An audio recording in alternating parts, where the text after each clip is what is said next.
Run, Juanito, run. It is midday and you have important business. School is a time for refreshments, for jokes and laughter. It is a time for quietness, for pleasant games and gentle amusements. It is a fine day and school is out.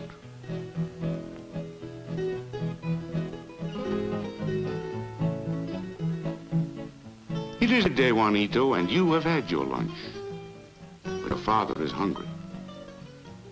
It is for this reason you run, leaving behind the games, the amusements.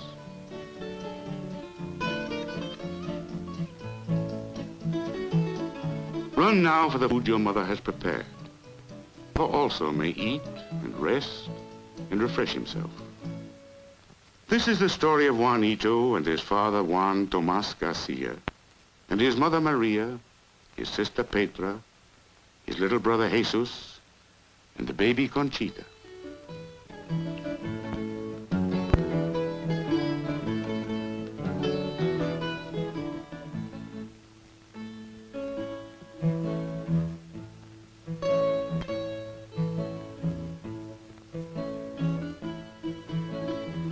This is the story of a part of the United States, the island of Puerto Rico. The story of the people who live on that island.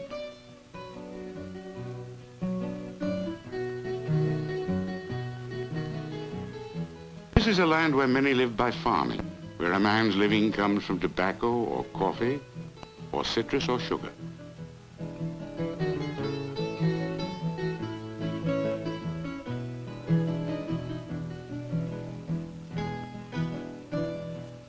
Whatever the crop, the work is hard, the sun is hot.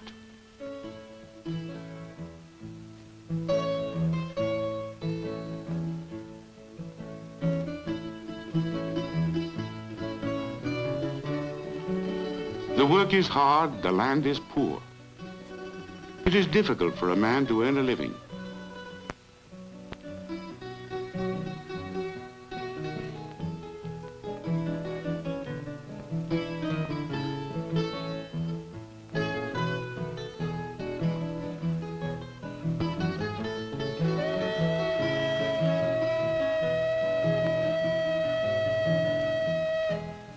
This is the story of how people are, how they act with each other, how they are happy and contented or miserable and afraid, the problems they have.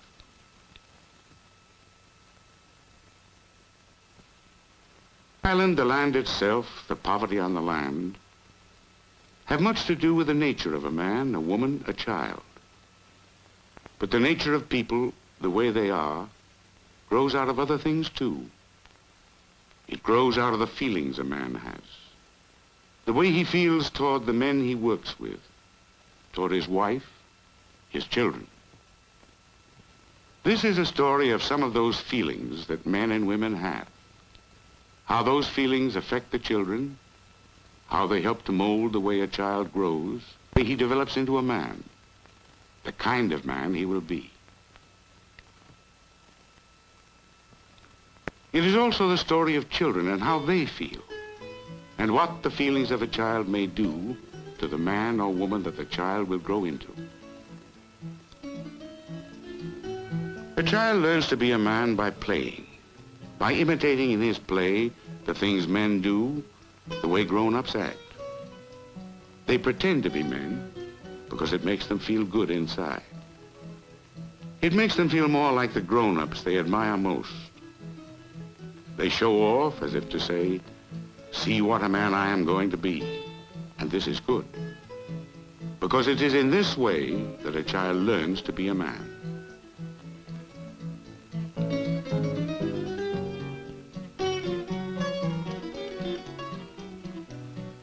But sometimes, without knowing any better, the child imitates only the bragging, unhappy part of a man. Que macho. What a man. But is that being a man, a real man? Sometimes a boy never becomes a man because he never stops pretending.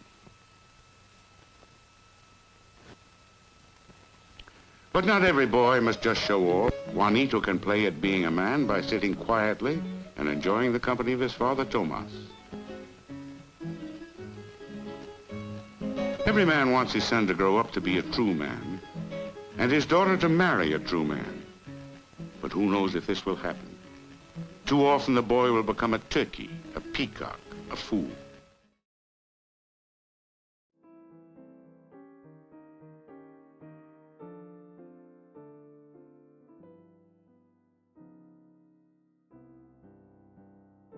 Hello. I'm Charis Euphranor, and today I've got something, an observation maybe I'd like to share with you. If you look closely, you may notice today that we have a life worth examining. A small, but very significant blood cell, very knowledgeable, very articulate blood cell joining me today for the first ever, hopefully not last, episode of Better Question Wins is Phi the Neutrophil. Hello, Phi. Hello, hello, hello, hello. Can you hear me? Please say yes, please say yes, please say you hear, guys, please say you hear. I'm hello. Oh, It's working on my end. okay, good. Am I still deafened? No, Hello. we're in. Hello, everybody. I am Phi the Neutrophil, your immune system cell, white blood cell, VTuber extraordinaire. Hello, and thank you for having me today. Hello. Gosh, it's a little nerve-wracking to talk to my own blood cell, because like, what if it goes away? But we're here today for a very exciting time in the Library of Alexandria. You may notice that it's a little different. You may have noticed that today's venue may or may not be, hopefully it's a little familiar. That is because we are still in the Library of Alexandria, but as it stands and as it morphs and shapes into the various environments and to accommodate for all of the visitors and guests, we're sort of, what it may appear to be at least, is we also are in Phi's classroom. Is this your classroom? Yeah, it's my lecture hall. Yes, your lecture hall. We're not though. We're in the library. We're in the Library of Alexandria. But just for today, I think it has been able to shape and morph itself into something a bit more, hopefully, a bit more welcoming, a bit more accommodating. Audio's fine? Good, thank God. Oh God, I've been stressing out this all week. I will say, just before we begin and continue, that I have been experiencing a bout of technical difficulties. So, notably, if at some point in the call stuff gets cut up a bit, then just know that it's probably my fault. Oh. Okay, so now that we're here, Phi, I have a question for you, just a preliminary question. Are you ready? Before we, Yeah. I am ready. But however, I don't know if we're going to be talking about this later after the game, but I would like to have a little conversation based on how we met. Oh. If you want to do that now, or we can do it after the game too. But actually, you know what? Yeah, you know what? That would be better. That would be better done now. Actually, what did you want to bring up? Yeah, I just, for your audience out there. So you actually reached out to me for a collab. Expose him, Phi. I am. Well, no, it's not so much exposing him, but exposing my own biases with regards to philosophies, because I think this is something that your audience may genuinely find to be interesting. But you had reached out to me for a collab, and if I'm being honest, I was actually quite afraid. Yeah. I was actually quite terrified, and we had a pretty lengthy conversation discussing this collab. So I eventually felt very safe and okay to come on to your stream. But I figured it would be interesting for your audience to know that, like, when he introduced himself and what he was about, I all of a sudden got very cagey because I have known people who brand themselves as philosophy people who come across as little know-it-alls. And I am happy to say that in our like 2 hour conversation behind stream, I did not get that impression. So I'm glad you are bucking the stereotype in my head. Just wanted to offer a little bit of praise at the very beginning. From what I know from your audience, you don't tend to get that too much. Thank you. Yes. As opposed to most other people who call themselves philosophers, I'm not a little know-it-all. I'm actually a really big know-it-all because I'm just actually better than all. Sorry. That is true. That is true. No, but thank you for the kind words. I did, I guess, like maybe my angle on the way we met was like I was also very intimidated in reaching out, and I am generally just in general I'm intimidated. Like whenever I have to reach out to anyone in social science, it's like, oh god, I have to go talk to someone new. But I'm especially intimidated, or rather, I'm especially kind of nervous around people that I really want to make a good impression on, and there are not that many people that, frankly speaking, like there are not that many that I get nervous about, that I think I want to put my best foot forward. And I think when I stumbled upon your channel and I started like watching some of what you did, even though like I'm not a bio major and it's like 80% of a lot of your content kind of just goes totally over my head, I saw like an attitude, and I saw like well, dare I say it, even a philosophy in your channel and you that made me go, okay, I have to try. I have to try talking to this guy. I do. And so, I do let me throw that appreciate that. compliment back at you and say that, sorry, that's my chair. And no, that's not what I wanted to say. And say that it's a real pleasure to have you today. Yeah, thank you so much. I do, Mylan knows this, but I do tell people after a while that I'm like a stray cat. I don't open up very easily, and so I get along best with people who are also like have that like cat phenotype, who like observe from afar for a little bit. People who come on too strong, I think, are that makes me nervous actually. So the fact that you had a very measured approach definitely helped. I also realized I failed to introduce myself in any meaningful way, just kind of assuming your audience like knows who I am, which You can is do it the most again. That's egotistical totally thing in the okay. universe. But yeah, so if you are not aware if you are not aware of my content, I am a cell and molecular biologist.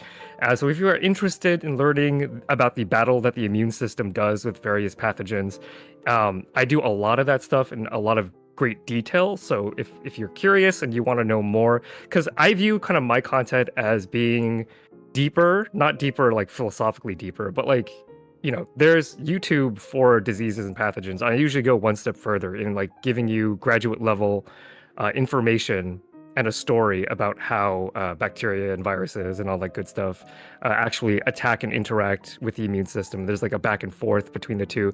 I saw a comment earlier asked me if I had watched Cells at Work. Actually, fun fact, I actually tried to launch this channel as an animation channel, but then Cells at Work came out that very year, and then I scrapped the entire project. So I am painfully aware of Cells at Work and how good that series is, because I tried to do it before Cells at Work. Wait, why would you scrap it though? Wouldn't you want to ride that momentum?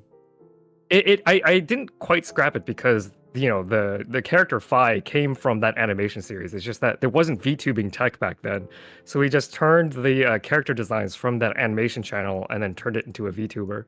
Oh, interesting. Yeah, so that's like the video side. And if you want to talk about papers and understand how a biologist thinks about science and how to navigate the minefield that is correlation and causation, I stream as well, and that's where we do some of that more heavy academic lifting. That's my very long plug for myself. No worries, no worries. You can plug yourself again later at the end of the stream as well, or at any point if you feel like it. But okay, so quick thing, right? Do you feel like taking questions? You can say no. You can just say no, I don't want to hear any questions from people. But do you? No, I'm good to hear questions. Damn it. Okay, well, then all right. Everyone's allowed maybe about like 10-15 minutes of questions, and then we're gonna dive into our questions, which are way better questions, right? Our questions are gonna be way better than anything chat could ever come up with. But now you get like 15 minutes, 20 minutes to ask what you want. Hannah has thrown out a question very quickly if you'd like to answer it. Hermatology is something I'm very interested in. Do you dabble in that as well, or just immunology?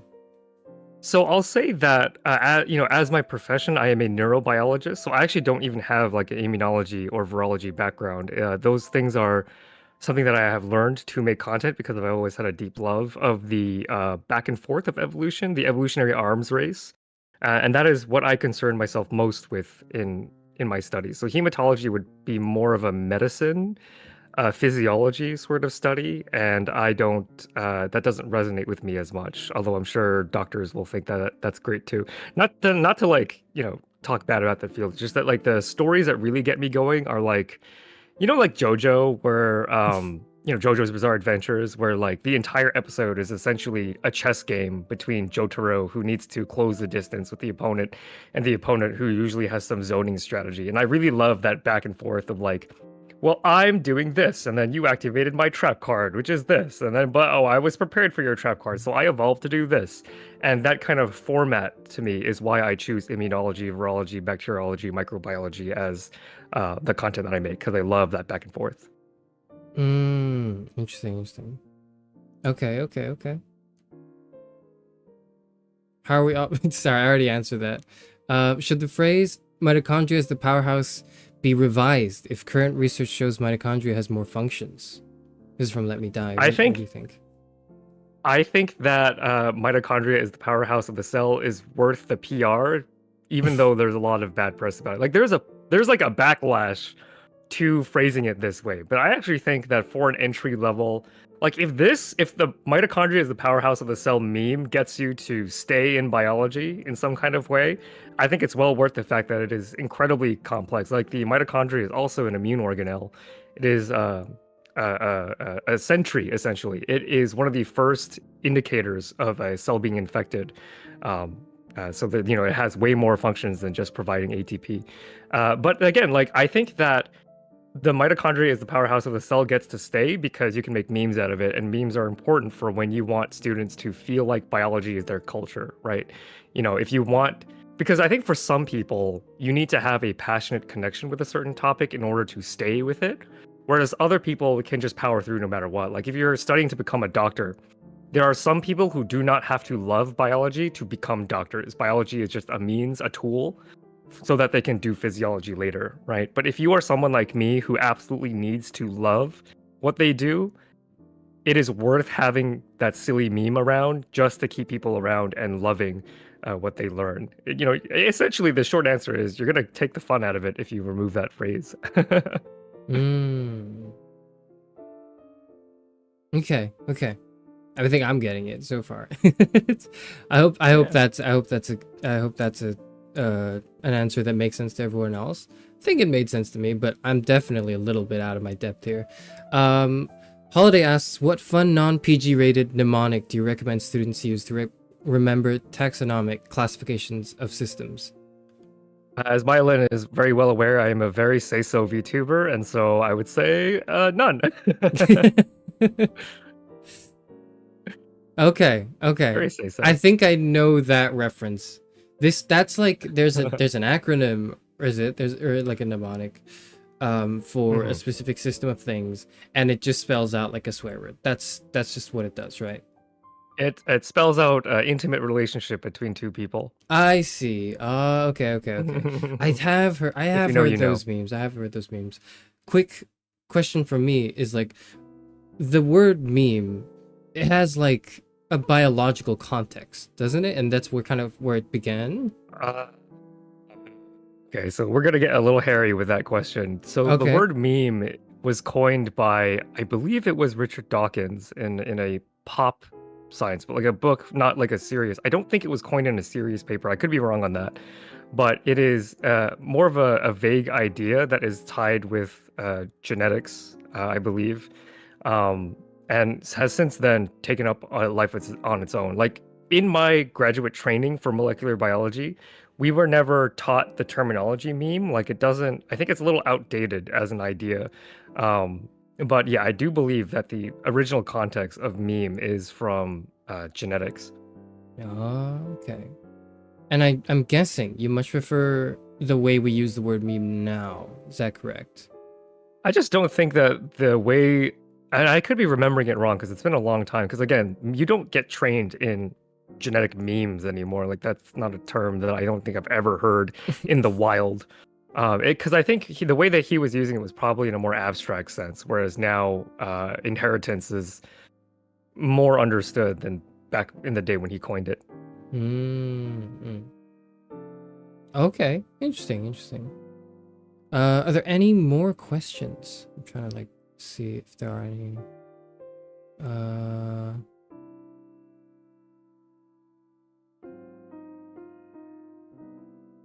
What's the most scientifically...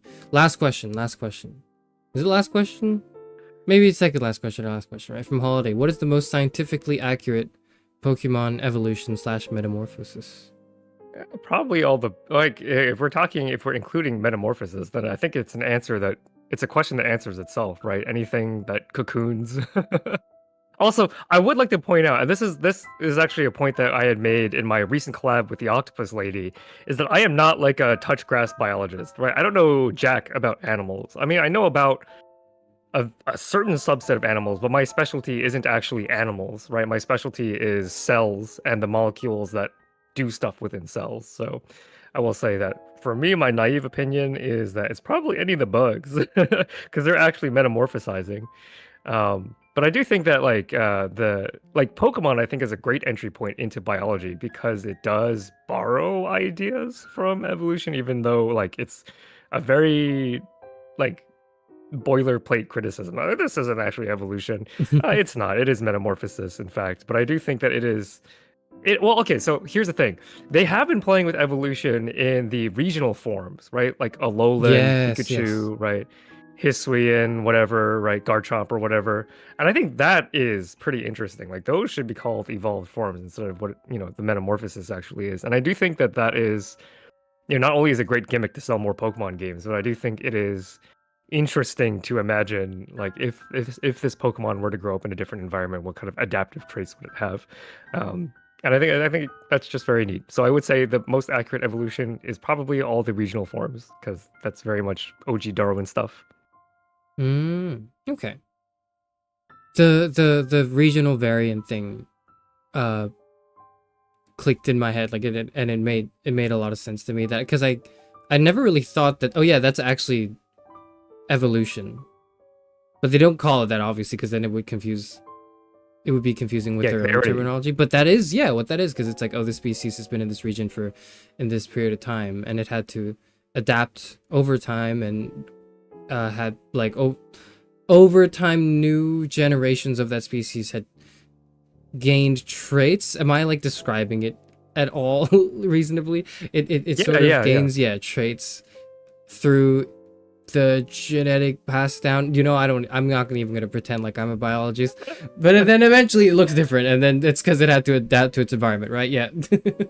Yeah, it had to eat. Well, if I'm being a real stickler for language, it had to evolve to because adaptation can happen. Well, okay, it depends on what context you use adaptation. Whatever. The point is that you have the gist of it, right? Like if you have a population of Pikachus and the environment is slightly different in one area or another, maybe there's a seismic event that split two islands apart from one another, right? Just like the Galapagos Islands that Darwin was famous for observing, that there are minute changes in beak structure or coloring or whatever, depending on the demands that the environment places on an organism. So I would say that the Alolan, Hisuian regional forms, Galarian, whatever they're called, those are all, I think, pretty nice working of biology. Okay, interesting. Last question. We're only allowed one more, okay? And then all you shut up or don't shut up, because I need you to keep engaging with chat, but just don't ask questions and expect me to, or mainly Fi, to answer them. This is from Let Me Die Again. Is wasting disease, I hope I'm reading that right because I'm not sure. Is wasting disease a valid reason to overhunt deer? Okay, so I will say that I am not an ecologist, so I don't know for a fact because again, I work with cells, right? Cells and molecules. So wasting disease, if you aren't aware of, is a type of prion disease, and a prion disease is well, actually, do you know what a prion disease is, Sherman? No. Does that ring any bells? Does No, mad cow sorry. disease ring any bells? Yes, I know it's bad. So this is going to give you nightmares. So There's a protein. This protein is called major mammalian prion protein. And this is a protein that is heavily expressed in neurons. And when it is working normally, it's totally fine. It probably helps your neurons communicate with each other, we think.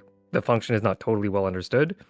However, if you inherit a mutation of this gene, or if you encounter a protein that is misfolded in some kind of way, it can actually force your normally folded proteins to misfold.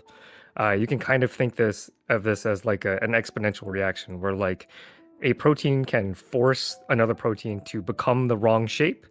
And the more proteins that are the wrong shape, the more this protein builds up because it cannot be naturally destroyed. Like it gets into we call it protease resistant formation, where enzymes that would normally be recycling your proteins can no longer recycle the broken, misfolded version.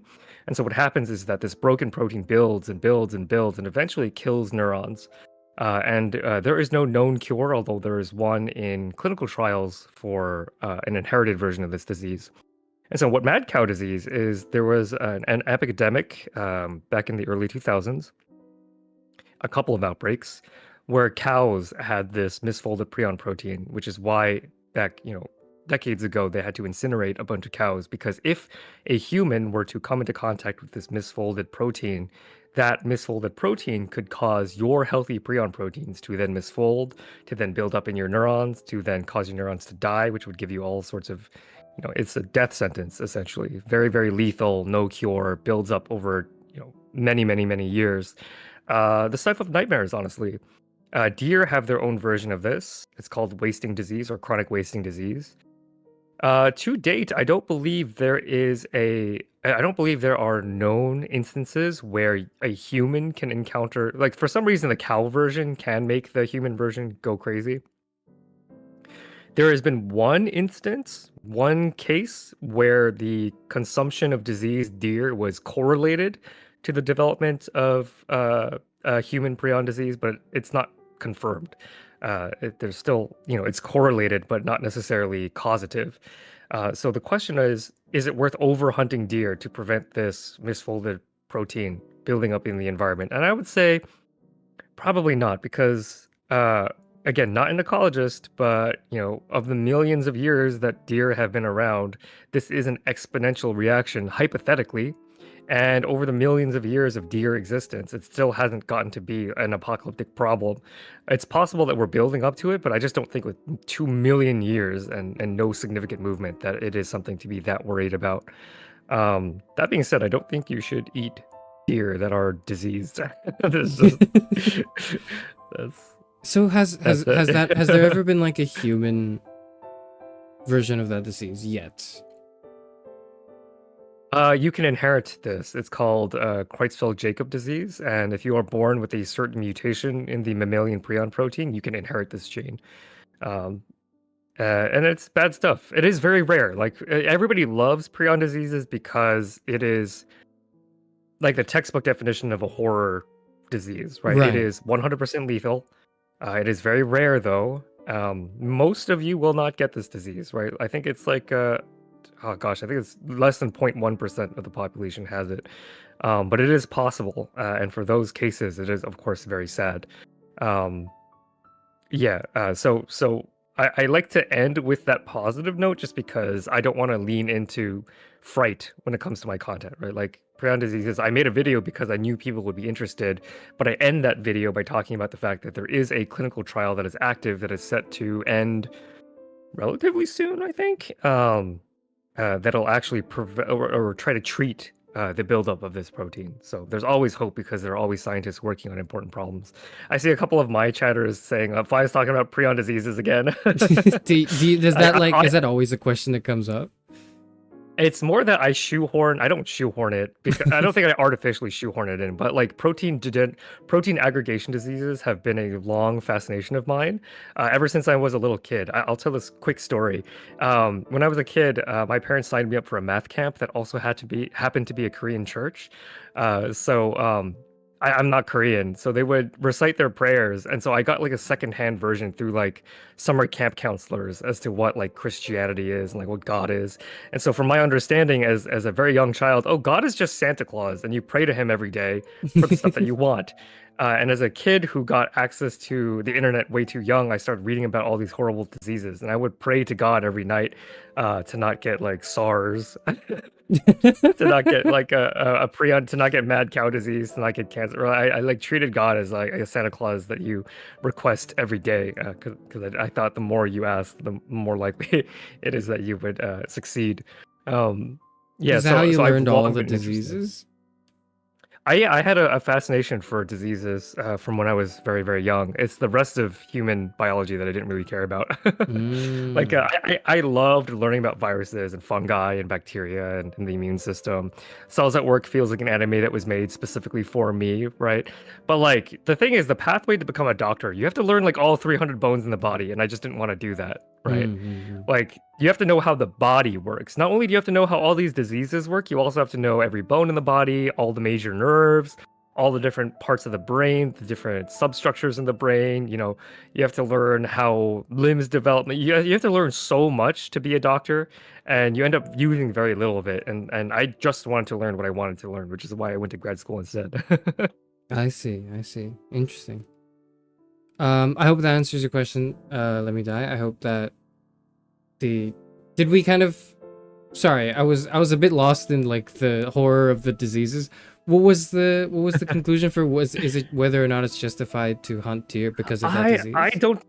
I don't think the evidence suggests that. So in biology, right? Like especially in biological engineering, where we are trying to engineer organisms to better humanity, you have to do a reasonable cost benefit analysis. And I just don't think that prion like wasting specifically the deer variant, because there's been no confirmed incident of prions being capable of inducing disease in humans, right? There's one correlation, uh like one case where two hunters came down with prion disease, but of the like, of the large number of the population who hunts deer and consumes deer, like there's not been cause for concern yet. And the reaction of overhunting deer seems like an overreaction to a thing that does not seem like a problem. That is what I'll say.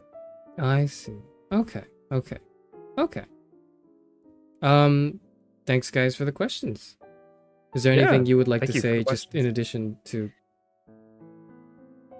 If you want to hear more, you can subscribe to my channel at Phylum Channel. Link is in the live description. Always be plugging. that wasn't what I expected. I was like, did you want to like maybe go back to what to expand further? But a plug works perfectly as well. Thank you so much. You gotta plug. You gotta plug. Oh my god. Okay, so without further ado, let's begin or the main course, what we're here for today in this live stream. It's Better Question Wins. Now, nobody knows what this is because I'd never done it before. So I'm going to explain very briefly, as if, and just if you don't get it, just pretend like you get it. And then over time, as we do it, it will make more sense. And then you can just, at the end of it, when you do finally get it, you can pretend like you got it all along, right? So the idea for Better Question Wins, and sorry, this is to you, Fi, and also to all of the audience, because I've not really explained this well. The idea is, this is a little game we play where we ask each other questions, kind of like an interview. It's like an interview in that questions are being asked, but it's not like an interview because you are going to be doing most of the question asking. It's not a reverse interview because I'm also going to be asking you a question. And because of that, it's also kind of like a game show because we are pitting questions against each other, where there's this maybe a slightly competitive element of it, the better question wins. But as the host, I have a disadvantage. I'm only allowed one question, and I ask it at the end, whereas you get to ask as many questions as you want, or maybe like dive into as many topics as you want, and whichever one of us is like pre-prepared questions or topic ideas generate the most discussions wins. That's it. So it's a discussion stream with extra steps is what I'm trying to say. Does that make sense to everyone? Does that make sense to you, Fi? Yeah, it makes sense to me. It makes sense to me. Then it should I make will sense say to that, everyone like, else. Yeah, sorry. I will say that I had trouble preparing for this, considering, like, I'm incapable of diverting my attention away from things that I want to talk about. So I wasn't like trying to metagame this at all. I wasn't like, oh, what's the best question? I just genuinely, the things that I came up with are things that I have been playing around in my head right now, and I would just like to get answers to. So it's I didn't. It might end up being good, but I didn't want to think too hard about like what does it mean to have a good question. It's just I had a lot of fun chatting with you behind the scenes, and I just figured we would pick up our discussion from where we left off when we were chatting just to set up this collab. Okay, and honestly, that's the idea. That's the idea is, rather than like an incredibly like intense academic like thinking into like what makes a good question, it's sort of like we're feeling it out, and then we kind of it's almost like, imagine maybe you had a blindfold on and you have your hands in front of you and you're kind of feeling something initially, and rather than me trying to tell you what it is, it's just we're kind of giving each other that room to begin to see, to not see, but like to feel the mold of what it is, or what it means to ask a good question, or what it means for a question to be good. Does that make sense? It's a very philosophy way to describe that. No, um I think I understand, and I'll give you my definition for what a good question is at the end too, because I did think about the idea of this stream in kind of a meta way. okay. So now let's begin. Well, what's the first question or maybe topic you have in? So when we talked behind the scenes, you had wanted originally the idea for if I can spoil that. Yeah, Is that okay? that's okay. So the original idea that Chairman approached me about was to get my read on the philosophy of education, which I have a lot of thoughts on my entire, like, so for those of you who don't know, before I was let go from my job, I was an instructor, a technical instructor at a engineering university to teach biology. So teaching was my profession. I had a very professional interest in thinking a lot about the act of teaching, which I felt like dovetailed quite well with Chairman over here, because I think philosophy is like simultaneously the most pure form of teaching. Not to make a value judgment on other types of teaching, but like it is also the subject that I think has the highest potential for misappropriation, right? I think I have that. I mean, I already said this, right? Like the idea that a philosophy VTuber would reach out to me, I was like, oh, I need to make sure that you are not flapping your lips. Like I had this extreme skepticism, right? Like I had this like, oh boy, I'm gonna need to start writing my rejection letter right now. Because I find that philosophy is such a interesting yet dangerous kind of space. I think in our initial discussion, I had described philosophy as the most dangerous education that you can possibly get. So my question, that's a long-winded way of saying that, my question is about the education of philosophy, because I regret not having taken any philosophy classes when I was still in school. If you still are in school, I highly recommend that you do, so that I can live through you vicariously, right? I was too afraid because of the readings, actually. Like, I have a very short-term memory, not like pathological. I think I'm just on the low end of normal, where when I was in college, I would often forget what the beginning of a sentence said by the time I reached the end, right? It would make reading complicated text like very, very, very complicated, because the readings were rumored to be very intense. So I guess my first question is, if you can remember back to Philosophy 101, would you rank those philosophy readings as being challenging, more so than, say, like English literature or one of your other classes? So allow me to just double check this. So your question is kind of formed as like, are the Philosophy 101 readings more challenging than other subjects? In your experience. In my experience, right. Okay. Let's see. Oh god, it's like hold on, let me just zoom it out. We could save this. Okay.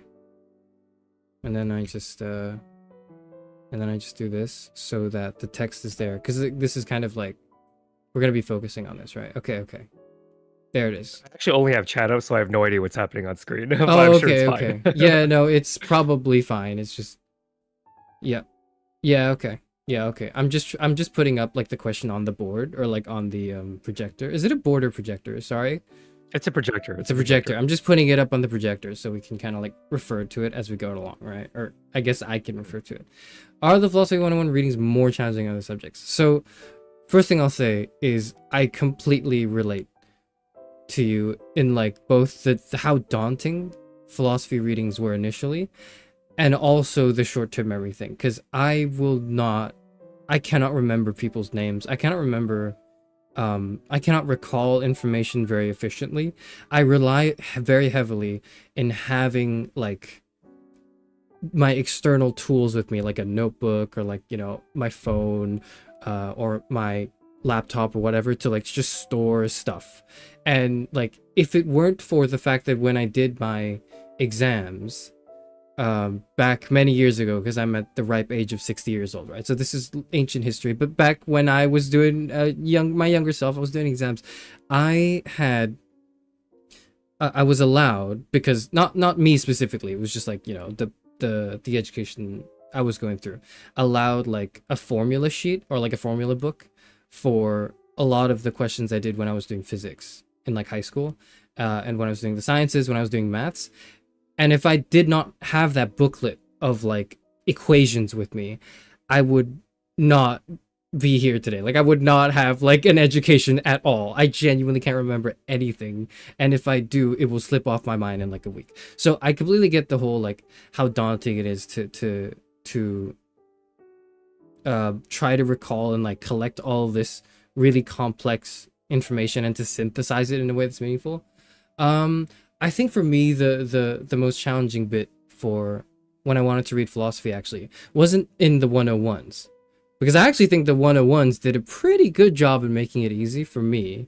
Sorry. Just to clarify, so you have not taken a philosophy 101, is that correct? I have not. I've sat in occasional classes as a part of my teacher training, but I have not ever taken a full course in philosophy. Okay. Because in a 101, they actually, at least the one I went to, like the one I experienced, right? They were very aware that a lot of people were taking this out of interest from different fields. And because of that, we're probably not going to be very used to philosophical text. And so they made a lot of it really easy, or really digestible at least. And they focused, rather than like in the breadth of history of thought, they just kind of like lasered in on questions, on problems, on like paradoxes, you know, just like brain puzzles almost in a way, with a lot of overlap with logic. Sorry, yeah, you're saying? In your 101 classes, did you have to read more primary literature or interpretations that were like pre-digested for you? It was definitely pre-digested interpretations. That was actually kind of like, for me specifically, probably one of the things I didn't like the most with my education was they started with that, which was good, but I think throughout my philosophy, you know, upbringing, they just didn't go further than that. And so it was save for like one or two professors. Nobody wanted to assign primary readings, so you would never actually read like Immanuel Kant. You would read people's interpretations of Kant. You would read like your lecturer's kind of like pre-digested notes on like, okay, here's what deontology 101 is, and the intent of an action or whatever, in like bullet points, but you'd never actually read the text with it. And because of that, I never got the education I think that I wanted, where I would be able to more comfortably chew through text. And that kind of sucks. Yeah. So I don't know that these should count as my questions, because this is more like information gathering. Well, these are all like sub questions from this big question. So the Yeah. idea is like, you know, Yeah. Did you I assume eventually you graduated to reading primary text. yes. Did you read primary text from the classics all the way to modern philosophy? Oh, Like, very heavens soon after no. 101? I Okay, so you specialized after 101.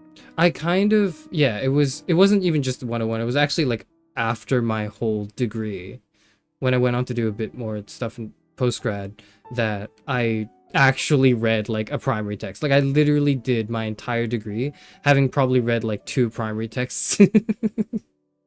That's really interesting because I assumed that philosophy undergrads would be reading primary text, and that's kind of why I shied away from it. I think it's super different depending on like the school you go to. So I think like for Gotcha. schools with that are with a heavier emphasis on the analytic tradition, which is essentially just like, logical arguments.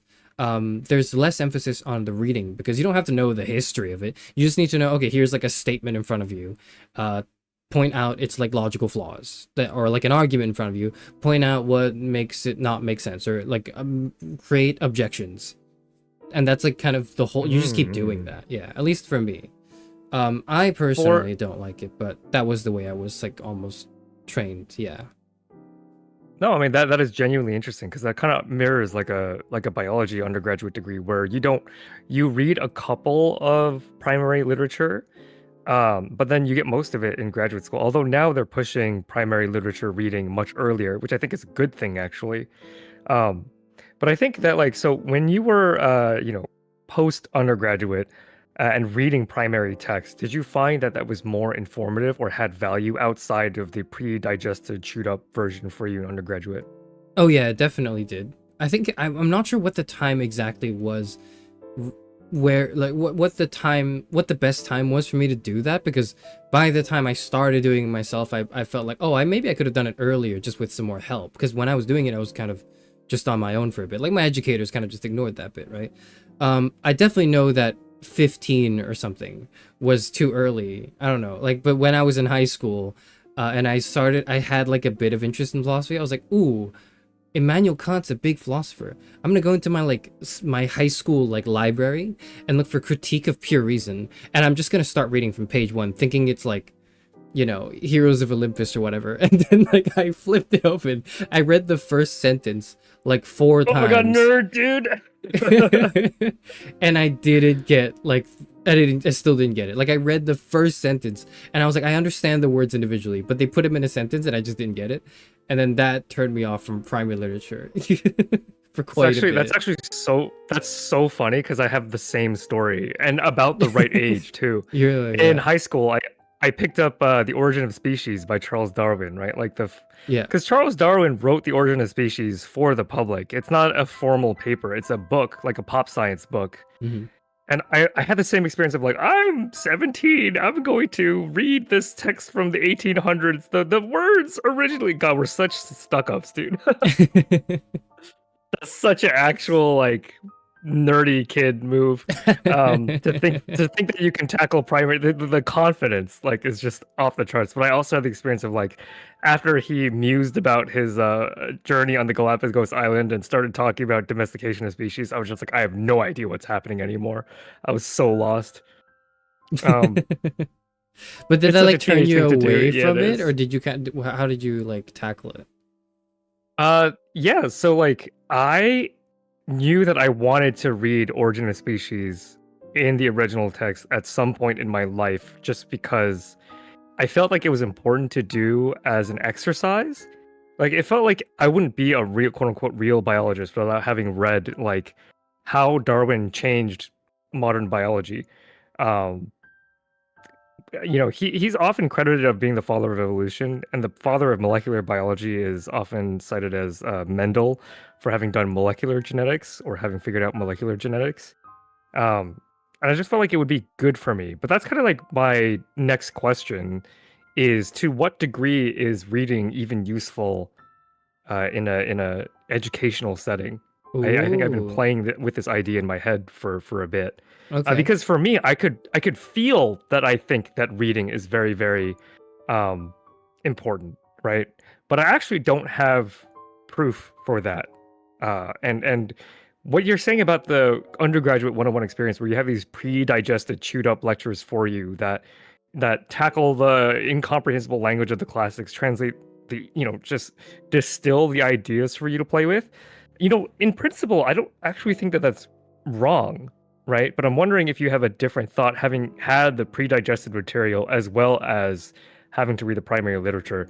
And I have an answer for biology, and I'm wondering if you have an answer for philosophy, right? And I'm wondering if our answers are the same for our respective fields. Oh, okay, okay. I like the way that led in from the last question as well. I So I formed this question just now, right? I'm typing up. I formed it as to what extent is reading essential for education? Is that a good way to Yeah, form yeah. that question, right? Or in philosophy, because I'm specifically, I want a Okay, use okay. case, like specifically for your field. Do you Okay. think? And I know there's a comment up there that's saying like you're being very egotistical by framing it as I, and I like I get it, right? Like you're not speaking for philosophy. I want your opinion. Yeah, yeah.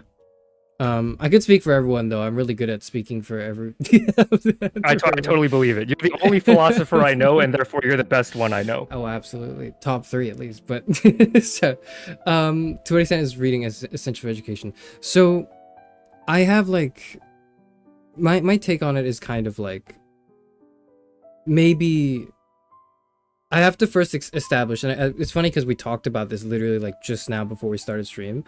But when we get into this, I'm gonna have to define my terms very clearly, because I think the way I see education, or the way I see the word education, is slightly different from the experience that we tend to associate with being educated, because part of what makes education, or part of what education should be, in my opinion, right, is it should kind of invoke something in you rather than just stuff you with information.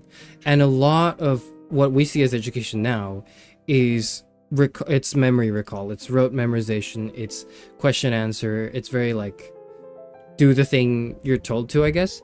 And I imagine, because I don't have a lot of experience with the other subjects like post high school, right, that you can still kind of get away with that, or at least it's maybe until post grad is when you have to start digging into like thinking, higher order thinking, like critical thinking. Oh, I hate to use these words because they're so nebulous, but in undergrad, the lessons being structured, or the lectures being structured in a way that was so pre-digested, that was so like you don't even have to do the reading. It's like just read the slides, and then there's like the 2 quotes that you really need to think about and talk about in your like discussion group, and that's what counts for marks. And then like it's super easy and simple. Made it so that I could coast by. It made it so that I could be lazy. It made it so that I could kind of like approach it with more confidence, which I think helped me in some way as well. Like it helped me because rather than think, oh, I have to like now immerse myself in the thousands of years of philosophy and know everything, I was just like, oh, I don't actually need to know anything. I could just start talking. I could just start like, dare I say it, even maybe debate some of my friends on certain like subjects. The problem is that I went too far with that, and then now I'm suffering. I'm paying the price of it in having to now actually read and engage with all the thousands of years of philosophy, despite my level, my technique, my like argumentative skill being at a level that's very high. My background knowledge is so low that it's really weird for me to have conversations with my peers, because like I'll be able to catch up to all what they're saying like conceptually, like logically I'll be able to follow stuff. It's just they'll say a word, or they'll refer to like an ideology, or they'll refer to like a specific era or a thinker's like idea, and I'll go like, sorry, can you just give me the 101 for that real quick, and then we can continue. So I think there's a balance to strike, and I think I went too far in one way where I didn't do any reading at all. But I also actually think that for philosophy specifically, right, you can suffer from having read or only reading so much that you forget to have your own thoughts, right? And you become sort of like an echo or like a parrot for just your favorite philosopher, and you're just saying whatever points they have. Does that make sense? Yeah, kind of. So I as a follow-up to that, do you feel so your general statement is that there is a use case for reading higher, the original literature, that there's value in that somewhat because you can grab more, you're just aware of more stuff. But could those ideas not also be distilled in a lecture, right? Like what I'm trying to get at here is that is it okay? Let me rephrase this question with a specific use case to try to narrow in on the exact idea or the exact answer that I'm looking for. Is that okay, so you have the classics, right? And obviously you learned that in 101. Um, when you get to graduate school, do you ever re-engage with the classics by reading the primary literature? Like, do you get more out of the classics by reading Plato? And if so, what are you missing from the pre-digested lecture? The reason, so kind of as a context for why I've been mulling this in my head, there's all sorts of hype about the fact that the newer generation doesn't read, that literacy is falling, Oh yeah. and like, like gut reaction, that's bad, right? Like that doesn't feel good that people are reading less.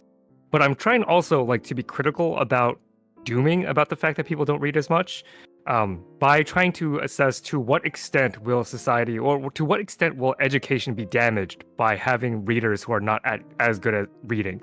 And I know the answer is probably going to be slightly different for every topic or subject.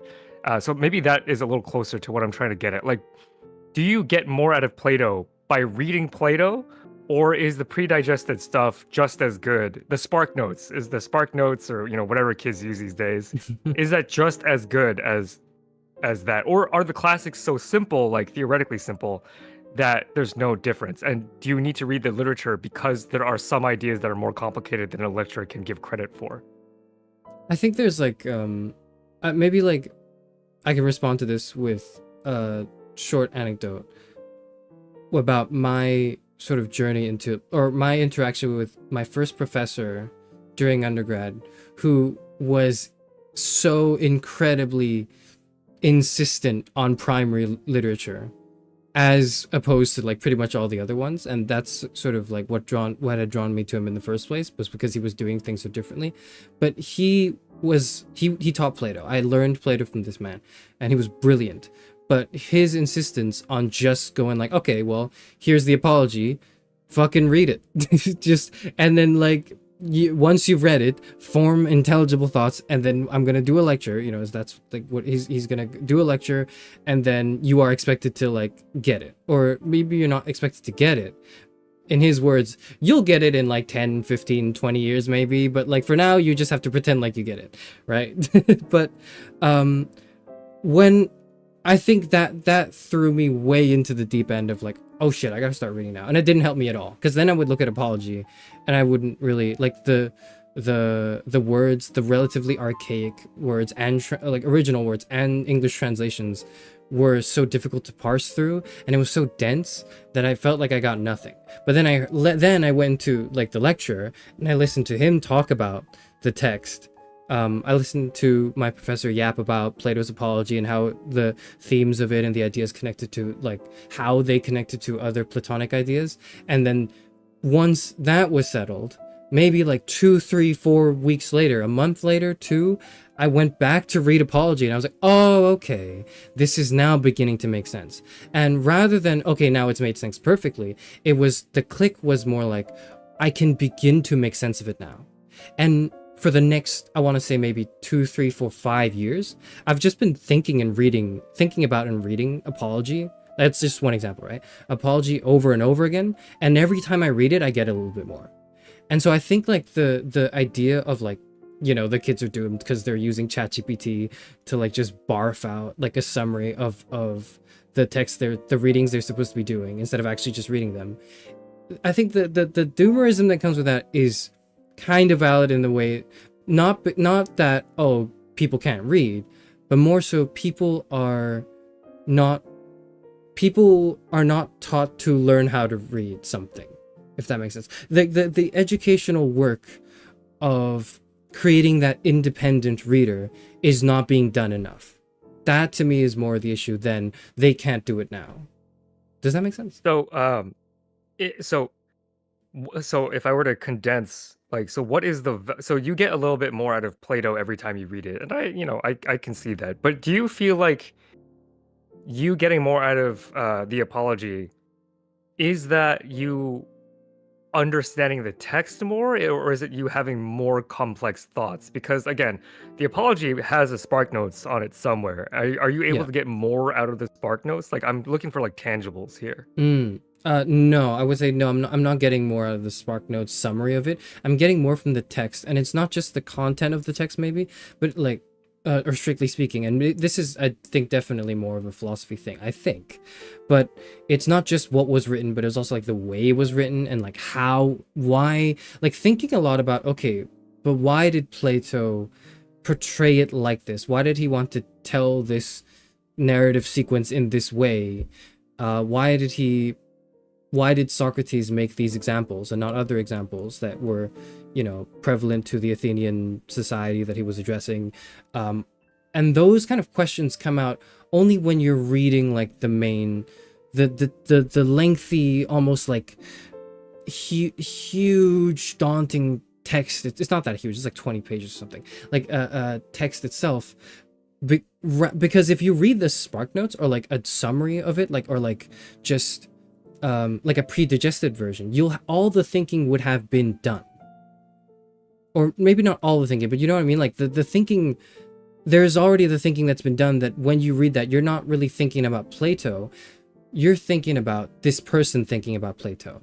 And that being adding another step removed is and I don't want to say it's anti-philosophical, but it's like, it's not the long-term philosophy goal. The long-term goal in philosophy, really, for a lot of academics at least, is to actually just learn German. It's to learn Greek, right? It's to like close the barriers as much as possible between you and the idea. And that goes from like just trying to remove the first layer of like from secondary to primary source, and then like language, and then like like trying to basically get as close to it as possible, so that you can form, you can embrace it and like form your own reaction, your own like interpretation of what you're being exposed to. Would you describe so? Sorry, it's like that's not very clear, I think. No. This is good. This is good because let me then bring it back to my own subject, right? Yeah. So molecular biology. I think that you absolutely do need to read, even if SparkNotes can summarize data for you.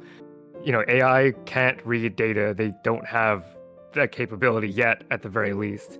And the practice of reading primary literature, as I do on stream, if again in that plug, always be plugging, right? If you want to look at primary data, it helps you refine your critical thinking skills, and helping you understand what is correlation and causation is something that just helps you navigate your actual physical world, right? But like in terms of philosophy of science, right? Like correlation and causation, epistemology, that's big, right? And reading a primary paper is different than the Spark Notes, because the primary paper shows its flaws. And that is, I think, where you get the additional value. And because I've been mulling this idea in my I could Spark Notes every paper for my audience and just show you, the digested bits and the summary and the abstract and the summary, but actually showing you the data and then having that conversation is valuable, because you have the capability to find weakness, in what is critical thinking, except to find weakness in something. But the way that you actually talk about the apology, it feels more like art, right? The way that you talk about the apology, it feels like you're looking at a starry night and you are trying to get into Van Gogh's head, instead of reading like an abstract of the painting, right? Like there's something emotive about the way that you describe that work. And so it is, you can correct me if I'm wrong, but you think that reading text is less about the content and more about appreciating the art of the original text, because that's the comparison that I'm seeing. Because again, I'm still on team, the content can be summarized by AI, and if you were to be tested on what did Plato write down, I'm still on the side of it's actually okay to not okay. It's not the worst thing. It's not good. But it's not like apocalypse level that people are summarizing Plato. It is that by reading Plato, you are more engaging with the art of philosophy, and maybe that has a separate value than what the Spark Notes is saying. Is that correct? Would you say that's accurate? I think that's a really good distinction to make as well. That I'm seeing.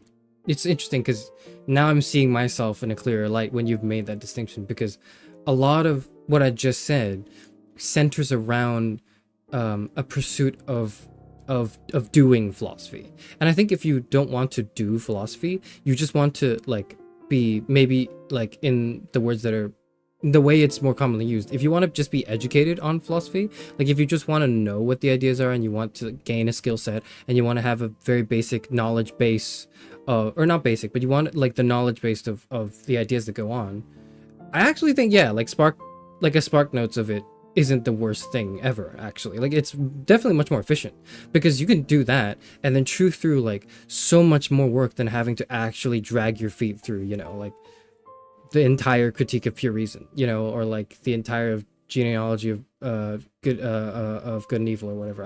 I'm terrible with names, but you know, which is really interesting. And I think where that's the kind of like the divergence, right?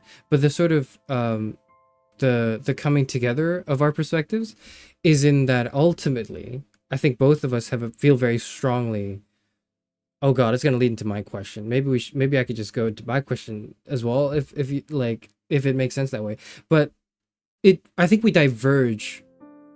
Sorry, I think we come into this idea that critical thinking is so important to instill in people, and that the reading, having people actually engage with the primary data, like as you said on your streams, reading the data itself rather than just to read the conclusions and just like skim everything, helps you form your own thoughts, right? And that is like almost the training to be, if you don't mind me clarifying as well, is that like a training to be a biologist, or is it training sort of to be a better person?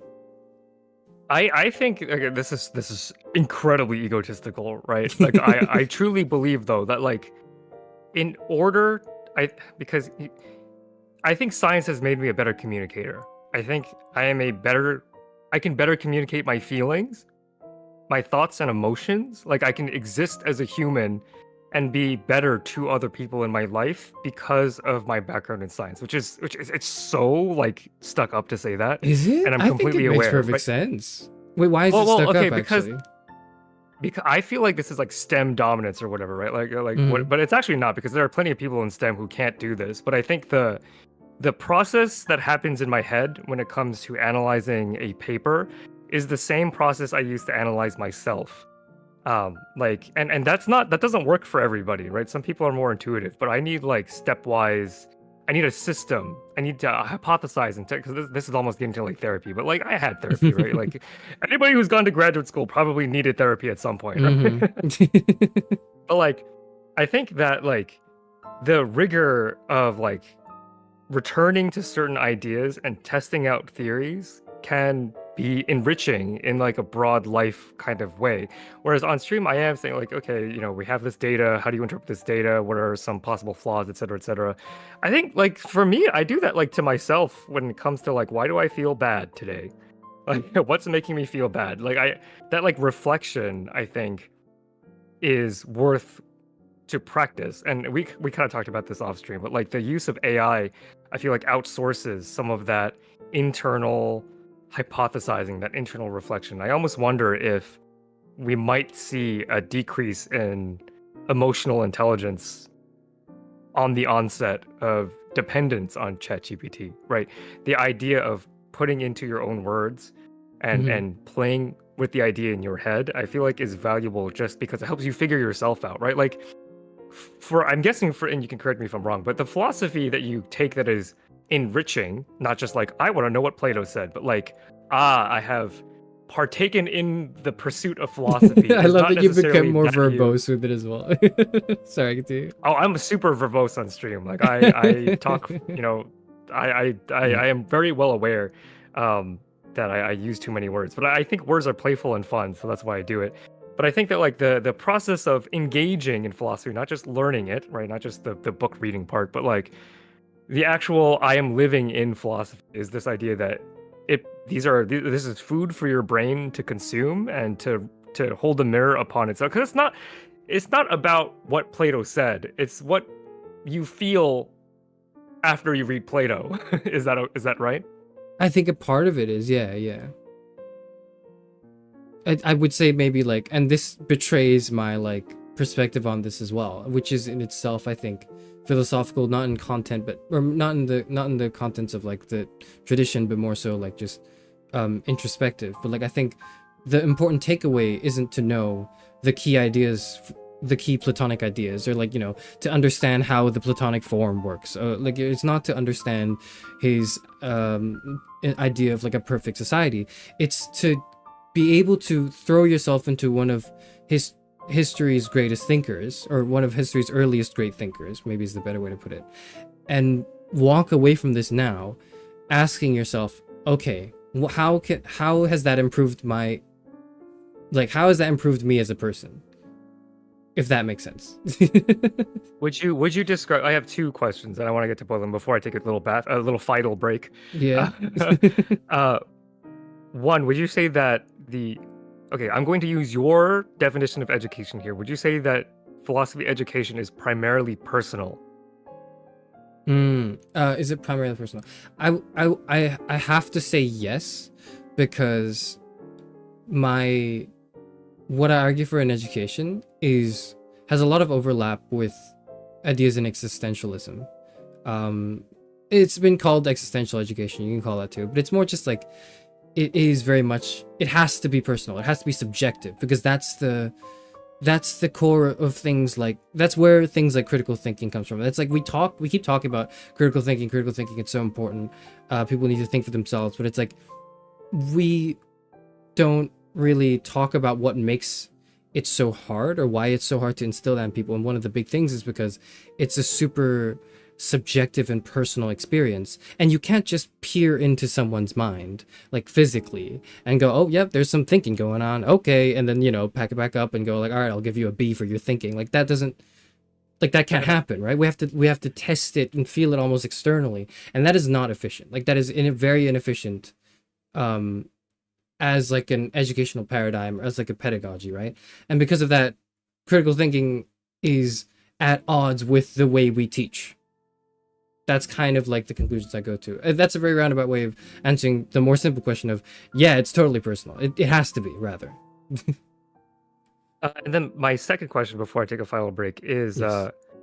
so upon hearing you talk about your relationship with the apology, like, would you say, I'm challenging the great classics here, like, would you say Yes. that the apology is unique in its specter, like in its spectacle, right? Like, so because I'm getting around this idea that like philosophy is extremely personal, I am wondering if you think that the classics are uniquely great, right? Like, to me, The Origin of Species is a very well communicated piece of work, right? It is brilliant in its argumentation, which is something that is not really personal in a way, or it is, right? Because you're trying to convince people of this, reality shattering concept of origin of species, but it has an end, and its end point is to convince you. To me, that feels like a very impersonal idea. It is a piece of scientific argumentation. But from the way that you talk about the apology, again, I keep on coming back to this idea as philosophy as art, because it is, and we're talking about it being personal. But like, do you think, the classics, do you think they were all that great now that you've had a larger body of work? Like, do they deserve that kind of praise? I think one of the reasons why I would argue that they do still deserve to be read, even if, you could, for example, imagine right now someone on this earth could just write a better version of apology, right? But it's like, it's not without all of the history that's kind of sprung from that since. And rather than trying to approach it from like a top-down approach, maybe, of like, okay, here's where we are at, and then, okay, how can I just recreate this or make it better? It's like maybe the bottom-up approach of like, I'm starting from like nothing. I don't know anything about this world. I now live in an Athenian society or whatever, and then I encounter these various aspects in the way society treats people or like thinks about certain things, and I want to talk about this with the youth, and it's like, how do I communicate with these ideas with them? And now I have a disciple that is following me around and like jotting down notes for what I'm saying. Like it's the whole like the context of it is so important, because it influences everything that comes after. The way I see it is it's like Super Mario Brothers, like the original game, kind of sucks as like a game, doesn't it, in a way? Because it's like, it's so hard to control, it's so unforgiving. There's only the music is limited in its like chiptune 8-bit format. Mario's uglier, they're uglier than modern contemporary like forms of it right now. But we still herald Super Mario Brothers 1 as a classic, right? And we still go like, you should go play Super Mario Brothers 1, even if you don't, like, even if it's objectively probably a shittier game than, say, like, I don't know, Fortnite or whatever. Like, you see what I'm saying, right? Like, it part of what makes it a classic is because in the way it's uniquely positioned, what's been inspired and what has come after it that makes it a classic.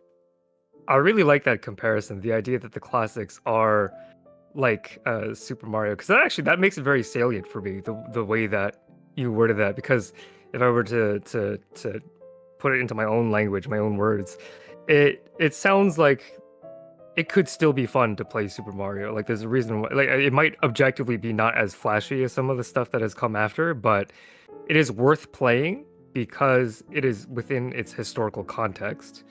But from Super Mario, we get a whole generation of platforming games based on Super Mario. So like you can feel it's like lifeline, like its bloodline almost, like the influence of it in more modern texts.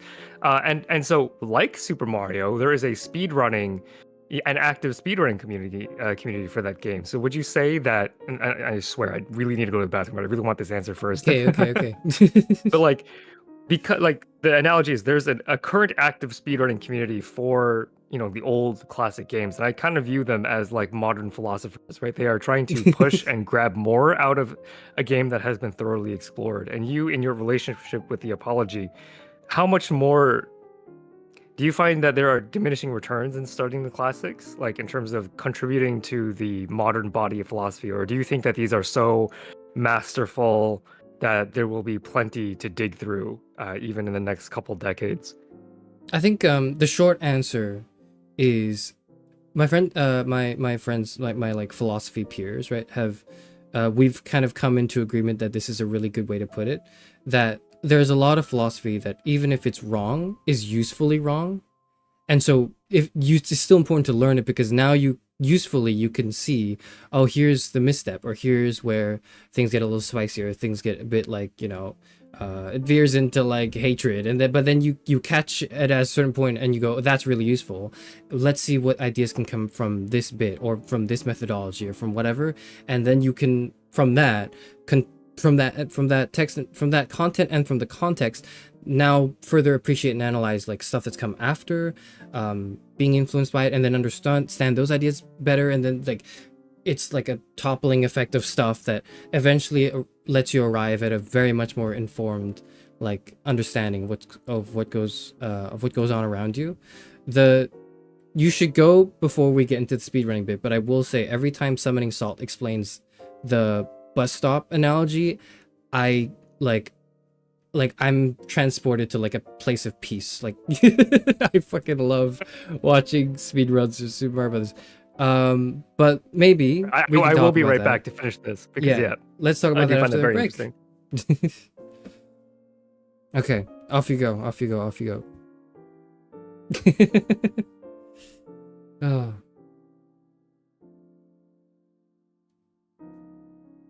I should probably have a break screen. I didn't realize I don't have a break screen until maybe about 10 seconds ago. And I thought if I just go to like my scene preview, it wouldn't be really good, because then it'd be confusing as to what's going on, because I don't have it. Like I could probably go back into my stream preview and then like type up something. Get yourself some water. No, but that's the thing, is like I already have water with me. Should I get a water refill? Maybe I should do that. Posture check? Okay. You know what? We will take a short break, and then when we come back, we'll come back. How do I BRB?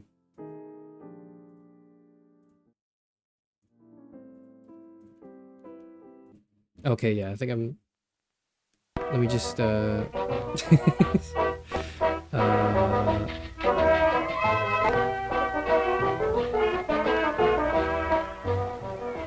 Okay. Run, Juanito, run. There it is.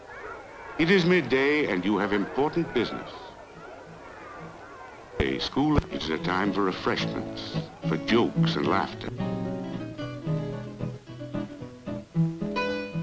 It is a time for quietness, for pleasant games and gentle amusements. It is a fine day, and school is out.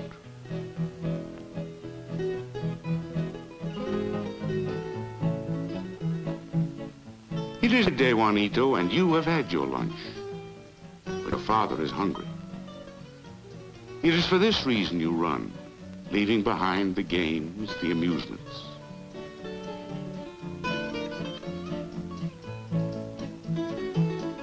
Run now for the food your mother has prepared. For also may eat and rest and refresh himself. This is the story of Juanito and his father Juan Tomas Garcia, and his mother Maria, his sister Petra, his little brother Jesus, and the baby Conchita.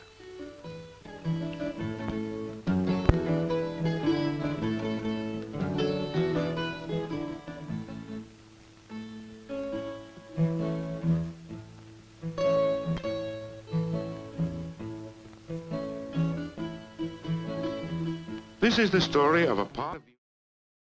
Interesting. I just managed to. Hello, I hello, just we're wanted to back, come we're on back, because yeah. I like. Oh, great, great, great. We're back. We're back. Sorry, I didn't realize I also like you were talking, but I don't think my OBS was picking it up because I muted my desktop audio as well. So you were talking to yourself for maybe about 10 seconds, I hope. I think actually chat did hear me because they did welcome me back. Or, Oh, or was okay, that just okay. the text? I'm not Or entirely maybe it sure. was the text, yeah. Yep. Maybe. I don't know. Mm-mm. I'm going to go ahead and plug my Discord in the chat real quick, if that's okay. Yes, you absolutely can do that. The intermission. I should have like, you know what I didn't realize is like I don't have an intermission screen for my like streams because I usually just like I do everything in my power to like prepare myself to sit down for 5 hours and not have to go anywhere. And so because of that I've rarely ever had to like leave stream. Very, very strong.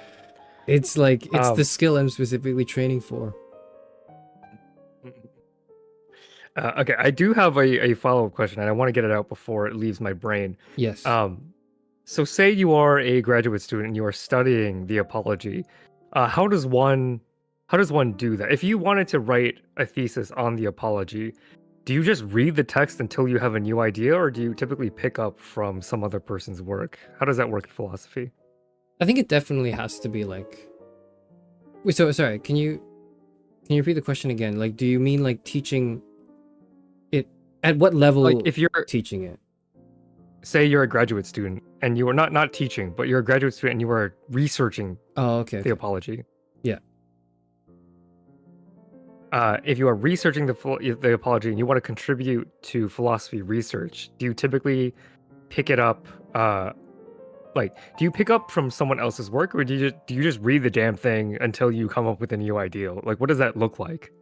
I think usually it's read the thing first and then try to catch on to like as much as you can for like what you think of it, and then start referencing and then start reading around it. So like you read the context of it, you read the familiar the running themes of this thinker or their era of thinkers, and then you read the secondary text for the primary literature. You first for that specific thing. So for example, if you were researching the apology, you would read probably like secondary literature for the apology, and then you would read secondary literature for like symposium. You would read secondary literature for Meno, which are like other Platonic dialogues, and then you, based on that, maybe then you also then read the primary text for those as well, and then you come back to apology and you go like, okay, I'm going to read it again. And then as you read it again, you connect the secondary literature to the primary in your head, to the primary literature in front of you. You see the connection, you behold the connection in front of you, and then you go, okay, this is this interpretation. And now that you can see, you've seen that interpretation in front of you, you try to make your own interpretation of the text, having learned part of it from the that's the way I would do it. But maybe that's really confusing. You do not actually inherit the idea from an advisor, right? You don't inherit a project. You have to venture off into the cold fields of philosophy yourself and figure something out. Oh, no. Sorry, like do you mean like I thought your question was more like, just as a graduate student, like in that environment, if you were to do that, or sorry, if you were to, for some reason or another, Yep. have to read that.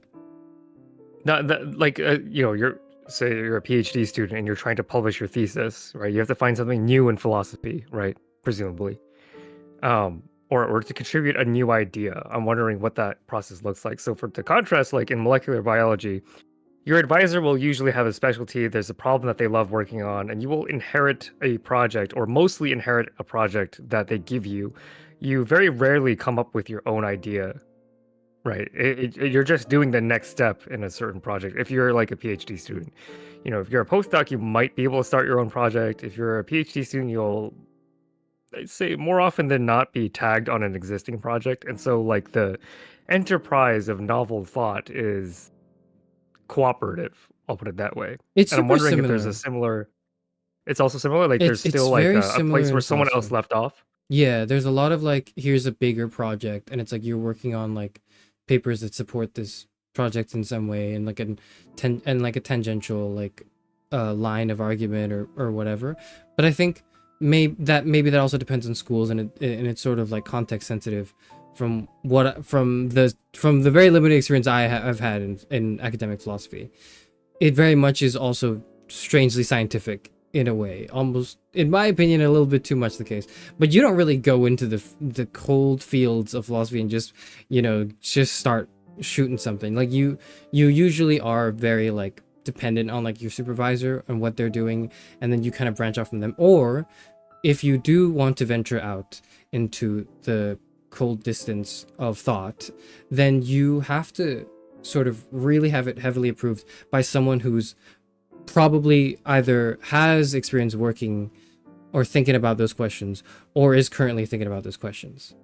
And so even like if it's not, if it is an independent venture, it's still very collaborative in a way, if that makes sense. Gotcha. So in the existing the secondary texts that you do read, do you find that they are straightforward with where the gaps are? Because like in a biology paper, they'll just tell you, well, we're going to do this next, or we don't know this yet. So it becomes very easy to suss out the next step. Would you say that's the same for secondary sources in philosophy? In philosophy, in academic philosophy, I like to think of it I like to think of it in the continental analytic divide. Just very quickly as a primer for what that divide is, right? Is like the way I see it, at least, right? Is the analytics are failed mathematicians, and the continentals are failed poets. Love that. And so analytic philosophy papers tend to be like very scientific. They tend to be like almost like literally just hypothesis, methodology, like testing, like maybe not testing, but like, argumentation, and then like conclusion, and then here are the gaps. Like they outline it very clearly, and it's like, here's what needs to be explored more. Here are the ideas that are related that should be backed up or whatever. And then the continentals will write a paper, and that might be more like the stereotypical philosophy paper, where it's like they just have ideas and they just start like spitting shit, and it's just like it's a mess, and it's just all over the place. It's like 1 minute you'll be feeling this, and then you'll talk about a certain line of thought, and then the next you'll actually go on to a complicated analogy of birds, and then you'll tie it all back in, or you'll try to at least, and then it's gonna make sense to probably a grand total of like 5 people on this earth. That's what I was so afraid of picking up a philosophy education, because like I took some rhetoric classes, right? And so some of those rhetoric texts were kind of philosophy-ish, right? Like the philosophy of rhetoric. And that's how I was like, as a scientist, I could not handle living in this. I don't understand. Like, I don't know how you all live like this, right? Like, science papers are so they are precise, they are efficient, there is logical order. I actually was complimented by my English professor, being like, "You have very clear writing from someone from STEM." I'm like, "It's because I have STEM background that my writing is clear, because we are taught start with the topic sentence. Here's how you lay out your argument, right? Like, there's a language that is efficient to communicate ideas." And when I was reading rhetoric papers, I know it's not philosophy, but the vibe I thought was the same, of like, outside of STEM, I don't know how much people care about how clear their writing is. So I Mm. guess, do you have any thoughts about, that's a very vague question, but like, does that resonate with you? It Like absolutely the does, quality of yeah. philosophy texts? Analytic philosophers try to or tend to tout this as a thing over the continentals, in that they prioritize a lot like how readable their text is actually, or like how clear the ideas are or the arguments are, because they will get very complex, right? It's very good practice to make sure to define all your terms, to set like the thesis statement right at the beginning, to make it as clear cut, as like directioned, as like signposted as possible. Like you have to go, this is the idea, these are the arguments, I will go into argument 1 now, I'm going into argument 1A and then 1B, and then this is argument 2. Like you have to it's so important in analytics, or in analytic philosophy, sorry, not analytics, in analytic philosophy, to do that. That I think is very scientific, and I think there is a lot of merit in that. I do want to strike the balance though, and say that tears the thinking so far away, the philosophy so far away from the art of it, that I think it removes a lot of like the soul and the work, the subjective experience, the passion of the work, that I think at least is very necessary in the philosophy that I'm interested in. But that's just, like that's namely like existential stuff. Yeah. Here's the first place I think that we truly disagree.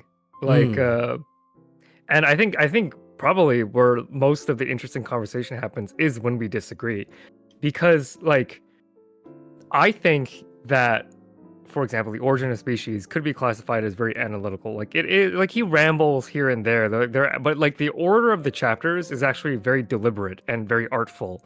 Like to me, good writing is clear. Like there's a universal virtue that it is clear. What I'm and like well written molecular biology papers, right? Like the ones that I find are well articulated are the ones that I also find the most beautiful. Like the flow of the argumentation is beautiful. You can't really argue, or you don't really find unacceptable weaknesses. Like the writing is ironclad. And for me, the engagement with that kind of well-written paper is this like tug of war, right? Like I'm attacking this paper and I'm getting defeated at every turn because the writing is so beautiful. And to me, that is a very artful experience that shows that there is a high level of competency when it comes to argumentation. But maybe what I'm realizing now is that the purpose of a molecular biology paper and a philosophy paper might be fundamentally different, right? Because what I'm saying is that like in molecular biology, there is a goal. The goal is to convince you that the authors are correct. That is always the case, right? You never write a paper expecting, like wishing people found you wrong, right? And I think that the ones who do that the best are the ones who can counter my every mental assault. Right? Like, I'll try to poke holes, I'll try to prod it, and if I can't tear open the paper and find glaring weaknesses, I'm left with this feeling of exhaustion. But that exhaustion is very satisfying, and I think that the artful writers will write in a way where they can cover their weaknesses and maybe even flip turn them into strengths. So to me, there is a lot of beautiful artistry when it comes to writing an analytical piece that is easy to read, interpret, and is very logical. Whereas I find that like the more rambly stuff, like, okay, let me try to preempt an answer and see if you agree with me. The vibe that I'm getting is that the messiness is kind of like the thumbprint of the author, that because philosophy is more personal, that it actually matters that this is a stream of thought coming from a human versus something that is crafted to be interpretable. Would you agree with that? I would only agree with that for the philosophy I'm interested in, because there's so much of it that is actually, as you say, like, and I can have that appreciation as well, even though that's like not my field, or like not what I think, not how I want to engage with it, that where there's so much merit in like, this is, and like an artfulness as well, right? To clarity of argument, to like being able to line up and topple down all the possible like mental assaults that can come your way to convince you very strongly of a very specific viewpoint or angle. And I do think that there is something beautiful in that, and that I think is absolutely valid philosophy. It's just not the philosophy I personally am interested in, but I think it's like I think it has a good place. I think it has like a lot of merit, and I think, to agree with you, unfortunately, even though like I think we were trying to set it up as a disagreement, but now I'm like kind of thinking, no, actually, I think I agree with you. The rambly stuff isn't very great if the reader isn't getting it. I think rambly stuff, or stuff that seems rambly on the surface, can only afford to do so if the audience is following along, maybe not with an exact line of argumentation, but like following along your like flow or your like headspace. And it's like the goal is less to explicitly convince you of something, but it is to convince you of something. It's rather maybe just to do it implicitly, right? It's to do it through like, rather than saying here's my argument A, B, and C. Instead of that, it's like, okay, let me tell you a story. You know, let me tell you like an experience I had. Let me tell you like how certain people have encountered a problem and couldn't succeed. Let me tell you a fable, a parable, an analogy, a metaphor, like, you know, like to use to almost be prose like, but implicitly to put down a position or an argument. I think that is, to me, the bits, the rambliness that I float to, because there's stuff that rambles on and on about things I could never give a shit about, frankly, that is just like completely and totally irrelevant to me, and I just can't read it, and I think that's bad writing too. So, as a follow-up question, do you find that the rambly stuff, does it add to the work? Like, okay, so does it add to your? This answer is obvious because you already mentioned it. That the more rambly stuff is more enjoyable to read for you in a certain. But do you think, in terms of content, right? If we're talking about my definition of education, where it's purely based on did you understand the reading, do you think that there is additional utility, or is it just a personal, oh, this kind of food tastes better, kind of, it's more fun to read, or do you think there's actually like can you pull more out of it in certain contexts if it is more rambly? I think it has to, because I think like if the goal is to like, did you understand what was being said, right? Then I maybe could imagine like an argument one would mount for maybe not the rambliness, but more like the flavor of the text, supporting you as the reader in the mental fatigue of going through it. But that's probably like it. I think beyond that, it's like, generally speaking though, if your goal is like get the idea, like understand the information that's being relayed in the most clear and concise and efficient manner, then I do think writing concisely and efficiently is probably the way to go. I'm pretty satisfied with that answer. I do want to point out a comment. You don't like Nietzsche? Where? Who said that? Who said that? What? Oh, I think Tara says, I think Charis dislikes Nietzsche. No, I don't dislike Nietzsche. I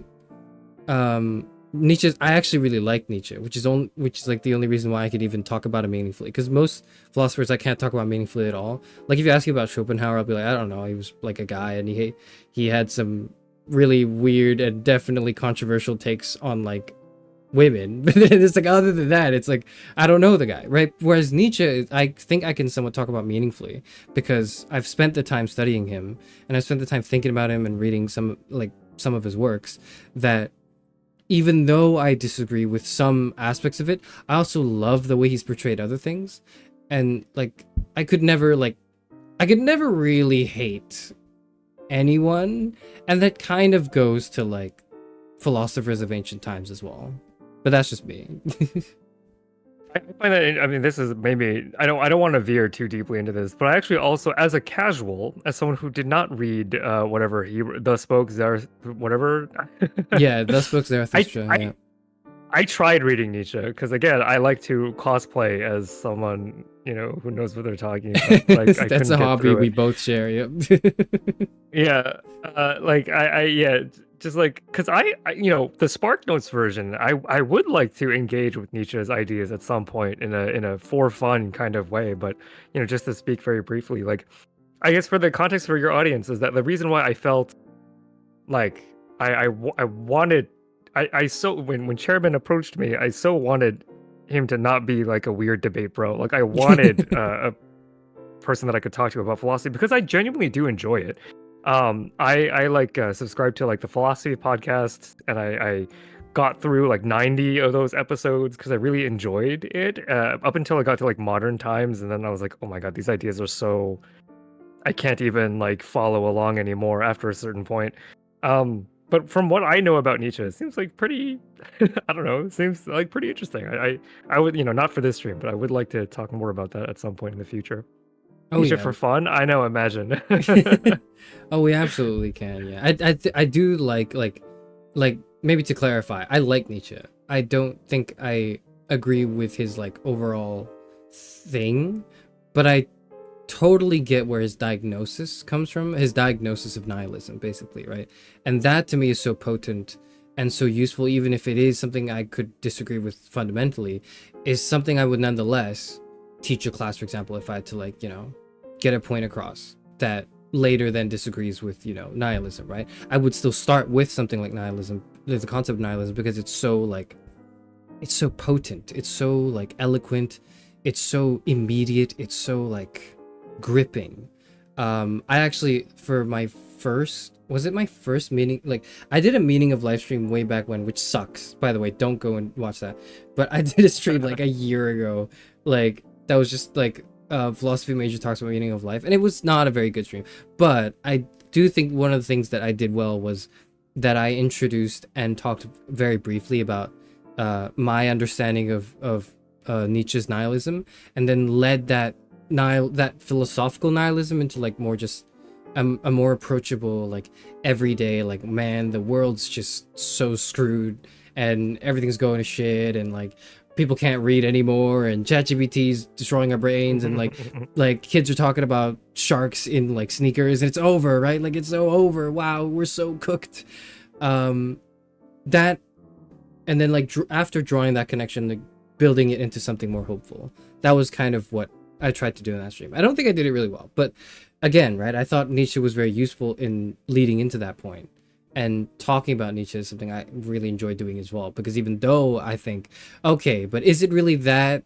Are there really no values at all? Is it really all the collapse of everything in the world? I don't know. Because he was like an incredibly like angsty atheist, right? Is like the way to put it. Even though, Yeah, but I find it contentious. I think it's really useful. Like, sorry, yeah. I really did find Nietzsche's view on class and values to be really eye-opening. That's like the only modern philosopher you would call Nietzsche modern. Like, I don't know. Is he like modern? Because Like, he was kind of like a classic, turning quote point unquote? philosopher as well. Because there's a very like strong pre and post Nietzsche distinction like in the history of Western thought. Gotcha. Well, like Yeah, whatever yeah. Nietzsche is, like he's there's a photograph of him, right? He's the only philosopher who has a picture taken of him that I've actually felt like fundamentally changed the way I view values, Hmm. and class, especially class. Like to me, the I don't want to talk too deeply about it because I haven't read his stuff or interpretations of his stuff in a while. But like, to me, there's something very tasty about that idea. And to transition to the actual question, because I don't want to get like sidetracked too much into Nietzsche in particular, Yeah. is what do you think makes for compelling philosophy? Like, what makes Oh. philosophy tasty? What draws you to certain philosophers or certain styles versus? I know you already said that you prefer not to read analytical text, but analytical is more of a writing style than it is a philosophy, right? So what draws you to certain philosophy? What makes certain philosophy more appealing, tastier to you? You know what's funny is like if it actually depends on what the goal is. Because if my goal is like I have to write a paper, I'm 1000% I 1000% would much rather an argument be presented in the analytic tradition, because then it's like much easier, and then it's like I could look at the thesis statement and go, oh, okay, that's what we're doing, that's what we're talking about. I just get into it, and that helps me. Like when I'm writing a paper, it's like I can't afford to mope around and like chew through a bunch of text and just really sit down and think about it, because life moves on and everything's quick, and we that paper's due next week. Oh shit. And because of that, I actually like to read concise and well, like analytical stuff.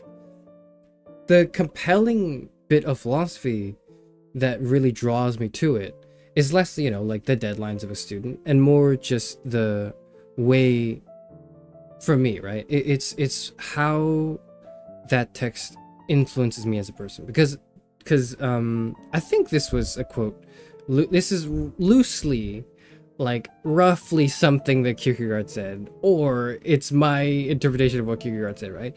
But at some point, and like this is like this is just a quote that I'm paraphrasing. At some point in my life, I realized I didn't care for what I knew, rather what I was going to do. That's like the does that make sense to you? Not at all. It's the at some point I realized, what's the point in knowing things if not to act on it? And so the ultimate point, like to know cannot be like the ultimate goal. The ultimate goal should be to do, to act, right? To have an impact on the world around me. And because then that has very firmly shaped my existential approach to philosophy, and maybe to some extent education as well, where what matters isn't, at the end of the day, what matters is what you do. And that can be helped if you know a lot. But just knowing is not enough. You have to do with what you know. And to me, the philosophy that's most compelling is the stuff that allows me to act more, act in a way that is wiser than yesterday's Charis Euphranor, basically. Yeah. Interesting. So I think of like this kind of philosophy as being more almost like veering into the realm of like therapy in a way, like or like meaning of happiness, or how to live a more fulfilling life, like that kind of like borderline life coachy things. Not to spoil not to dirty your whole shtick with that kind of that terminology, but like that vibe of like how does one live a more fulfilling, more enriched life, which is almost like almost like therapy or mentorship or something like that. Would you agree that that is kind of how you would characterize that? Regrettably, I think I do. And the reason I say regrettably is because, like, the reason why I hate, like, self-help books. I don't know, have we talked about the fact that I hate self-help books, or, like, just self-help content in general? I don't think so, but that sounds like Or maybe you, like, got that vibe from me, right? But, like, the reason I don't like a lot of it is because it doesn't do enough of what it claims to do, in that, like, it's not very good at developing you as a person. It's much more angled at developing you as a consumer in like modern day capitalist society, or like as like as a good and satisfied cog in the machine. Maybe that's another way to put it, right? Like where you can see my my frustrations and disagreements with it, where it's like it's not introspective enough. I feel like a lot of self-help doesn't help the self. If that makes sense. It helps people become more adjusted to the current state of the world, maybe, and to achieve things that are maybe good things, like financial success, academic success, whatever. Navigate mental struggles, which can be really good as well. But it doesn't, but it's insufficient in helping you cultivate your selfhood in relation to this very weird, complex world that we live in. And because of that, it's not that I don't like the concept of self-help. I just think every iteration of it is crap. This is interesting to me. Okay, so this actually like wraps around to my earlier thoughts about philosophy and like this part. This wraps up to question one actually, which is how useful is reading, right? Or do you think that because philosophy is hard to read, that's actually a good thing because it forces you to deliberate even more? Like, do you think that because the primary texts are as complicated as they can be, that forces you to engage with it at a level that is unachievable just with the spark notes, right? So it's not just the content, but rather forcing your brain to sit in the soup of whatever ideas are being floated in, like to me, like, as someone from science, the easier your writing is to interpret, the better it is, right?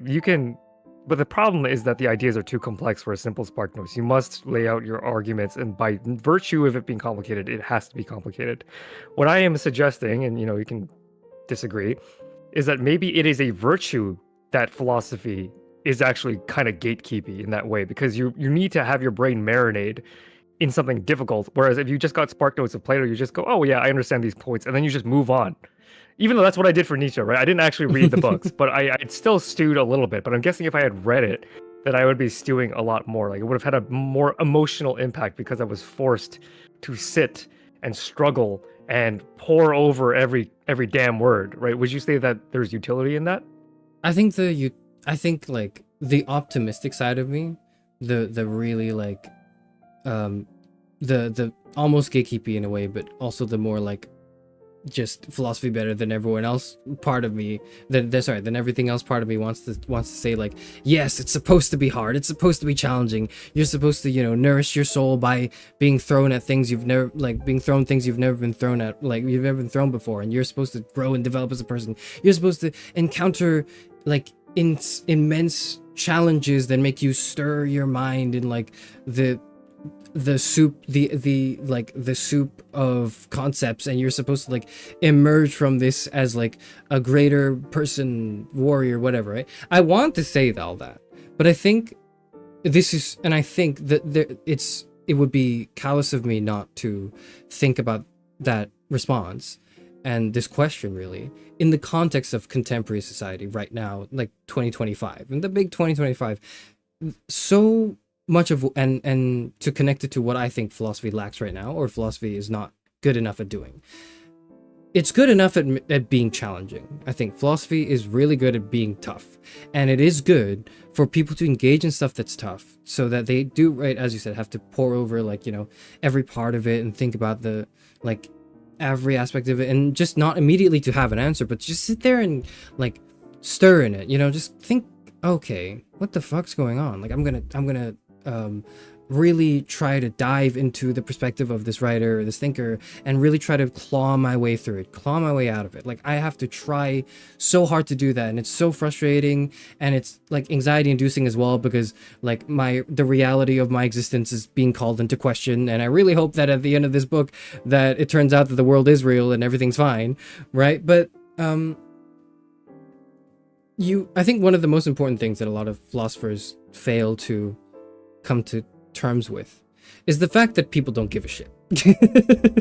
Most of the time, it's the fact that philosophy is so daunting and so challenging that it's kind of like when you want to get people into puzzle games, you should not start with like, what's like crap, I can't think of a really good example of like a super difficult puzzle game, because most of the puzzle games I've played are actually good, where if they get difficult, it's only because they scale into that difficulty. But the point is, like, a good puzzle game doesn't start with the most difficult level. It starts with an easy one. It starts with one that's like, oh yeah, I know this. You just move this block into this square, and then okay, and then I move on to level 2. Wow, that's a piece of cake. And then, you know, it builds on, builds on. Rubik's Cube. A Rubik's Cube is a good example. Very few people can intuit how to solve a Rubik's Cube. Yes. And because of that, I feel like the Rubik's Cube is cool, but so much, like, I think if we were to compare it to philosophy, right? Like philosophy can't be like a Rubik's Cube, because unlike a Rubik's Cube, which is like a toy that's like, you can play with it if you want, and if you don't, it's like, whatever, it's fine. Philosophy, as I understand it, and as I want to argue, is something that everyone should engage with on some level.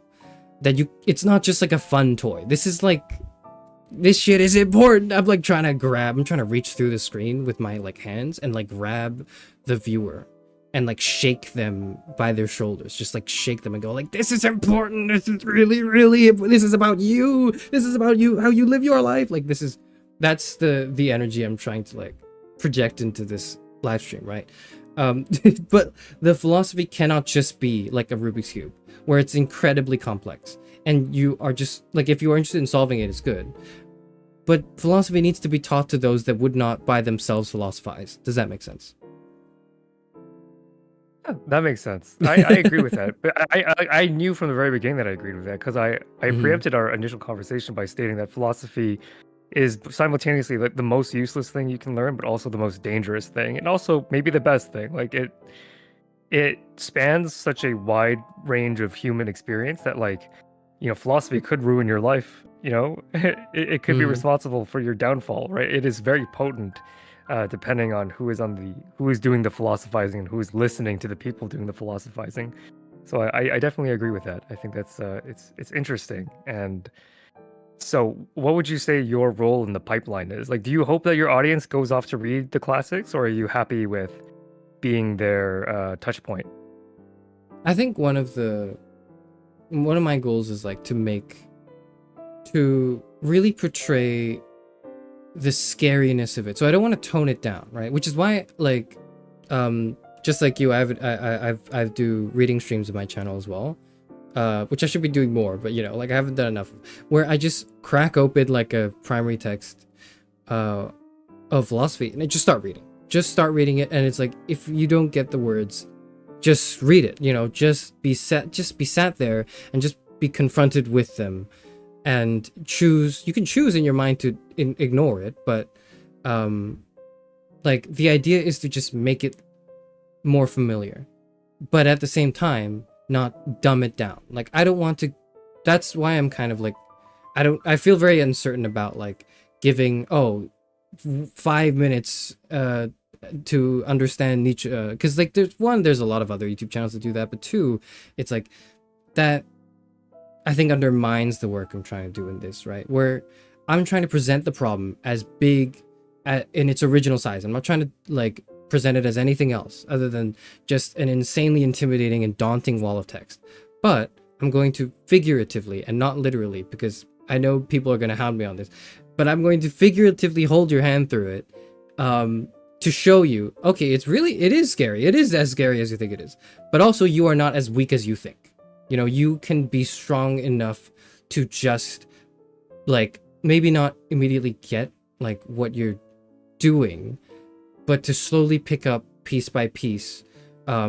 First of all, maybe like a methodology and like, you know, just basic logic and argumentative structures, and then later down the line more complex ideas and issues, and at least be familiar with the big questions. You don't have to have the big answers, but at least be familiar with the big questions, so that when someone asks you what the meaning of life is, you don't go like, wow, that's a nebulous, stupid question that I will never ever have to deal with because I'm super busy dealing with my real problems like my taxes. It's more like, oh, okay, that's an interesting thought. I don't know, but I have an intuition or an idea that it might have something to do with my purpose in life, or what satisfies me, or what I do, what I think is most important in myself, a work-life balance, etc. Like it's just go somewhere. And I think my job in this, right, is to give you that existential crisis, and then show you that it's actually not that big of a deal, in the sense that like you can overcome it, even though it's one of the biggest problems ever. Yeah, and I think for my audience who's here, that serves as a pretty good introduction to who you are. I do have to go pretty soon, so I think I'm pretty satisfied with this line of questioning. And Okay. whenever you're ready, I'm good to hear what question you have for me. Absolutely. So we're gonna end this on my question, I suppose, to you, and I have typed this out actually as my thumbnail. Oh, sorry, as my title to the stream. It is the thing I thought most appropriate to ask you. Hold on, let me just edit it here. Yes. No, hold on. It's peeking out through the. Wait, we got it. Is critical thinking humanity's defining trait? That's, I think, maybe probably a good question to end on. Okay, I don't really know if I have a good answer to. I don't think I have an interesting answer to this, because I can give you my very cold biologist answer, right? My very cold analytical, skeptical, right? Because by default, as a scientist, I am skeptical. So I'll say that it would be very. I did, because you had it as your title. Of course, I thought about it. If this is what I would call a basically unfalsifiable question, right? There is no hypothesis testing that we could do to enough animals that would rule out the fact that we are the only ones capable of critical thinking.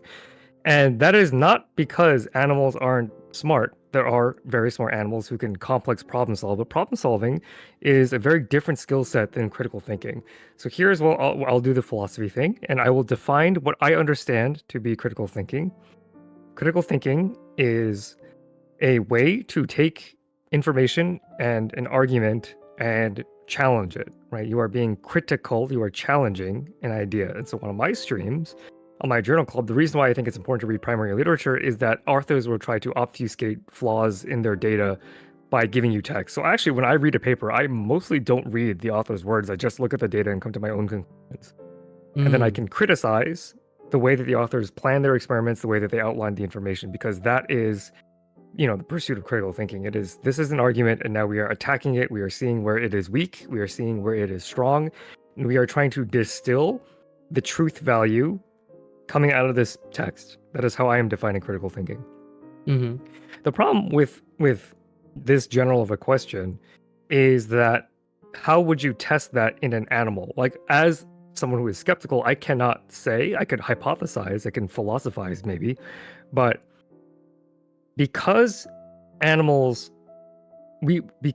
our understanding of animal language is so limited, it is hard for me to say that a very smart animal like a dolphin is not capable of critical thinking if they had a language, if they had then like the assortment of words that we are capable of using. Okay, so here's I'll line it out in a different area. So what are the cognitive processes that are required for critical thinking? First, you need language, right?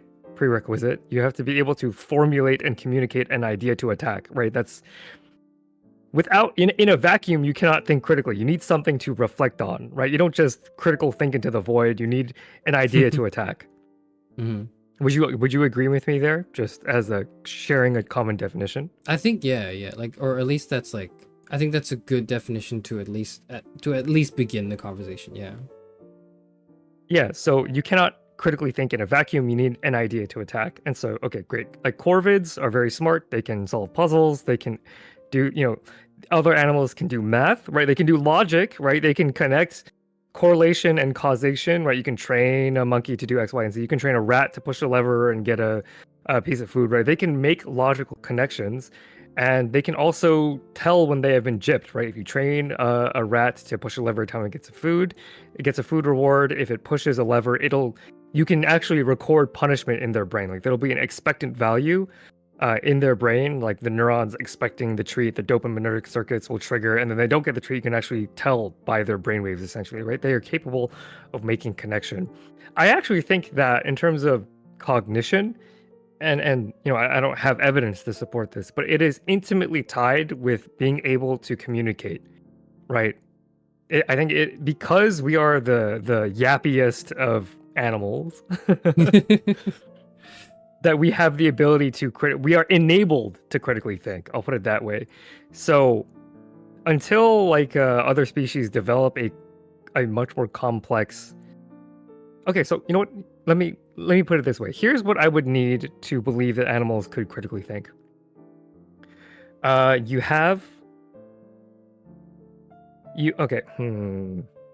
want to say here. You have a pack of wolves, and there is not a clear hierarchy of who to follow, right? And I'm butchering this because we already know the alpha male thing. It's not real. Stay with me here. Yeah. Like, and I'm doing the rambly philosopher thing right now, right? Like I'm going along with the idea as I go, just as a story, right? Yeah. Two alpha males, and they are competing for followers, right? They're in competition, right? All of the quote-unquote beta wolves, or whatever you want to call them, people lower in the hierarchy, have to make a decision in order to follow, one of the alphas, right? And you would expect that if animals were capable of critically thinking, that they would be able to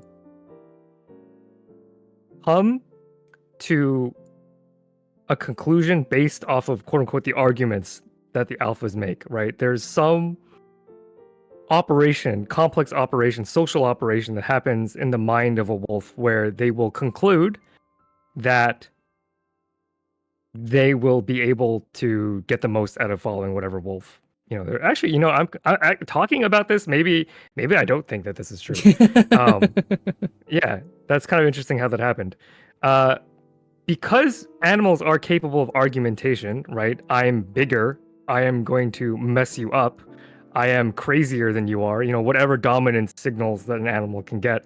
An animal has to incorporate that information and make a decision. And some animals might disagree, right? They might disagree with one another. Maybe wolf A gets 60% of the pack, maybe wolf B gets 40% of the pack. That means that different animals saw the same information and came to different conclusions. Now, maybe there's an error, but right, like maybe there's a miscalculation. But what is critical thinking if not finding flaw in an argument, right? You can, based off of one's own biology, come to different conclusions.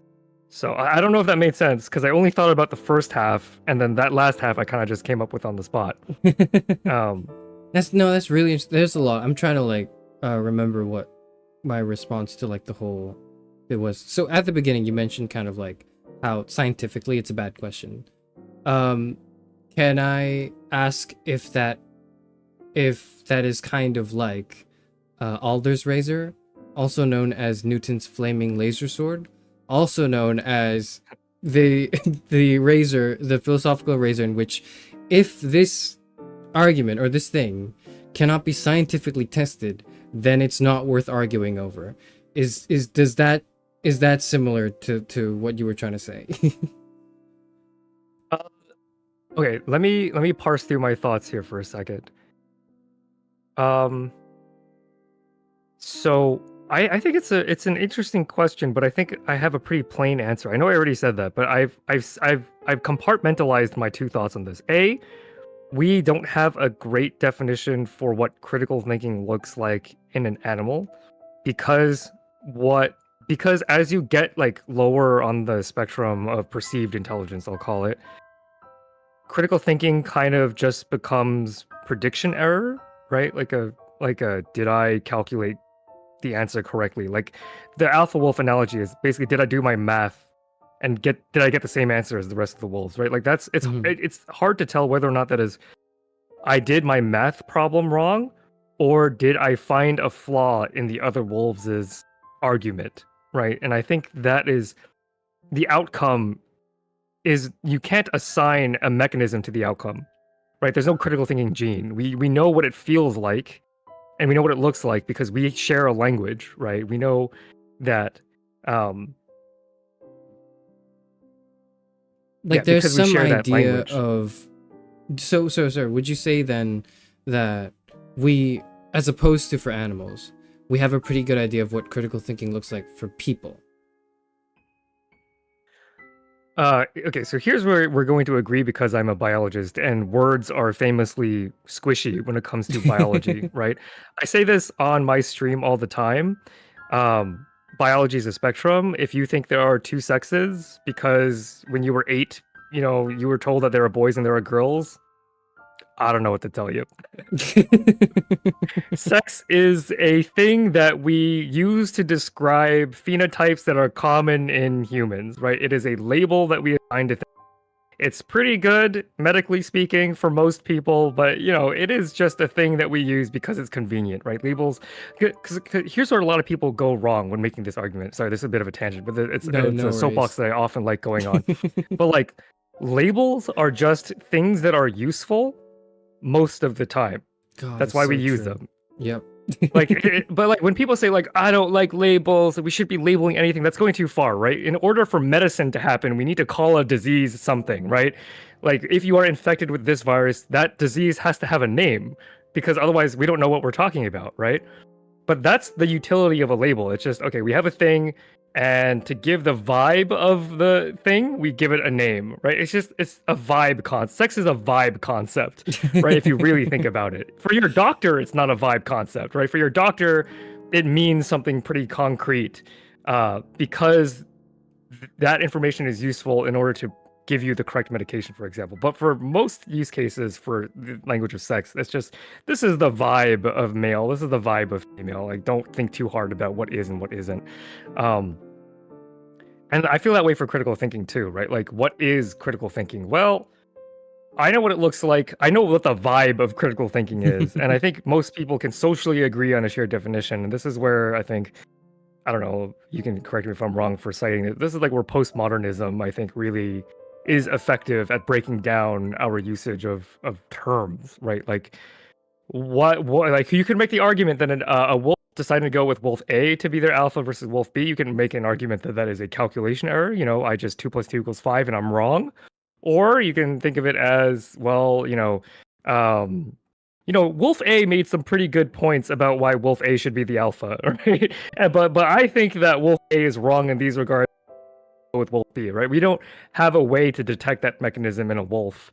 But in a human, because we have access to language, we can just ask, like, how did you come to your conclusion? Well, I mean, uh, it's just a vibe check. I just liked, Wolf A better, right? You could just say that, right? And so you get there from, there's a distinct mechanism by which you go from like subconscious thinking, oh, I don't have a clear reason why I believe Wolf A should be the alpha.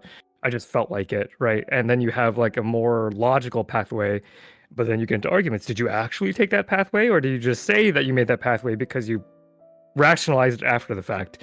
That is why, like, I think this is a problem with philosophy in general, is that when you get too granular, things start breaking down. Oh yeah, they do. They do. Wittgenstein is someone I studied somewhat recently, who is known for having reduced the entirety. He's like a guy who'd never read like any philosophy. I think. Yeah, he'd never read anything. And then one day he decided, all right, I'm just gonna write some philosophy. Now, normally, for most people, in the 21st century, this takes the form of a guy on a redditor on r/ask philosophy. Hey guys, I'm 15 years old, but I have really deep thoughts. I was wondering if it'd be weird if even though I didn't read anything, I started writing. You're gonna get that, right? That's most of the time. But this dude, like Yeah. Ludwig Wittgenstein, he wrote the Tractatus, which is, I want to say, the defining split in like before that was philosophy, and after that was now the two dominant traditions, I like to think, right, of analytic and continental. Like, he was literally a guy who came in and knew nothing and just started spitting. And one of the most interesting ideas, from what I understand, again, right, from him, is that it's all language, essentially. Everything is language. Everything, like all of philosophical thought can be broken down to language, and like the way he does so metaphysically is so weird and so disagreeable, but so usefully wrong and disagreeable that it's like heralded as like one of the most important texts, I think, in philosophy in general. And what's really funny as well is that this part's a tangent, right? What's really funny as well is like in later years, Wittgenstein, he disagreed with his earlier work, and so there's like a pre and like early and like late Wittgenstein divide in this person himself, and also with the people that follow his work. People will argue for this same guy, but then argue for whether or not the earlier version of him was cooking or the later version of him was cooking. And it's splendid. It's fantastic. But to come back to this discussion, right? Do you think if we were both given, and I hope it's not too irrelevant to my tangents now, do you think that if we were both given the same information, and we both were, and I like to think that we're probably, hopefully, not too far. I like to think I'm not too far behind, right? But do you think we could both come to the same conclusions if we were given the same information? For I mean, anything. it depends, right? Yeah. For anything. Yeah. I mean, if we were given the same information about biology, I just have more background, right? Like, I really do think it's context dependent. Whereas if we're talking about like, oh, we're doing the object permanence test where the researcher hides a bottle of milk behind their back and then they want us to find the bottle, I'm pretty sure we'd be able to find out where the bottle is, right? Mm-hmm. I think that's very context dependent. I'm not entirely sure if I'm understanding the spirit of your question. So I guess, yeah, so sorry, because it was a bit confusing on my end as well. The spirit of the question is more so like, do you think that if we all, if not we all, maybe just the two of us to start with, right? But if we had the same knowledge and we had the same capacity to reason, and we're both, good enough at it, do you think everything we would just come to the same conclusions? No, I don't think so. So where do you think we don't? I think cognition is intimately linked to emotion and experience. So if you think of like a model, like a large language model, no, like a machine learning model. I don't know how familiar you are with machine learning. Not Somewhat, yeah, a kind of. This idea of like nodes in your brain, you can think of like a very simplified model of the brain. Obviously, the brain is working in ways that we can't even comprehend, but you can simplify the brain down to a series of nodes, right? One neuron talking to another neuron, talking to another neuron, connected in this interconnected network, right? And your lived experience will slightly change the strengths of certain nodes in that network, right? So everything that you experience, everything that I experience is going to weigh certain neurons in our brain to be reward. Like, say for example, maybe we both had the same exact information. We took all the exact same classes, but let's just say hypothetically, I did not have a great experience in my dating life, right? Not saying that that's true, but let's just say that like outside of the classroom, I had hypothetically speaking, purely hypothetically speaking, that is going to probably affect my opinion on gender roles, right? For example, if I had a bad time, right? Mm-hmm. And my opinion on gender roles might also influence the I don't know if I'm using the term correctly, but sort of the metaphysic of like what I understand, how I understand the world to work, right? So that might subtly weigh what conclusion I could draw given the expectation I have for the world, if that makes sense. Mm-hmm.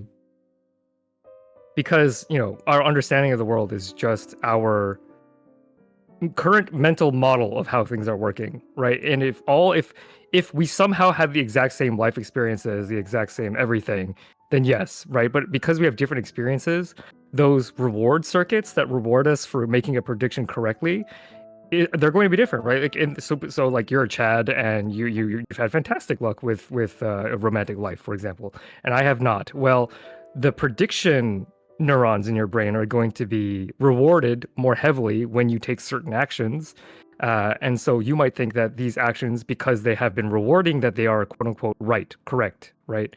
And that weighting, because of your experiences, is going to fundamentally change your expectation for how the world works. And I think that expectation is going to affect the conclusion you make, because you want to make conclusions based on how you expect things to be working. Is how I would try and phrase that. Does that kind of? I mean, it's a super long-winded way of just saying, well, it depends because you lived a different.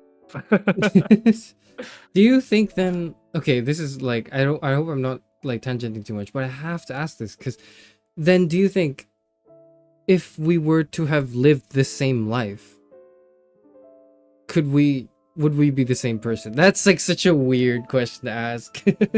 If I think you're essentially asking the free will question, but in disguise. yeah, it's a bad way to put it. I think maybe like a more interesting way to put that question, right? It's like if you have like, because I know unfortunately it's probably not happened, and I say unfortunately as if I don't care for ethics, which is not true.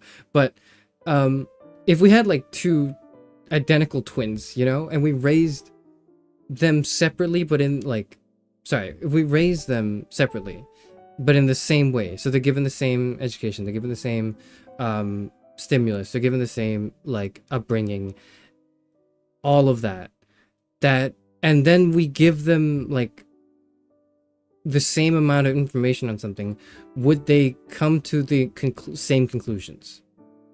Not for something, but for like anything.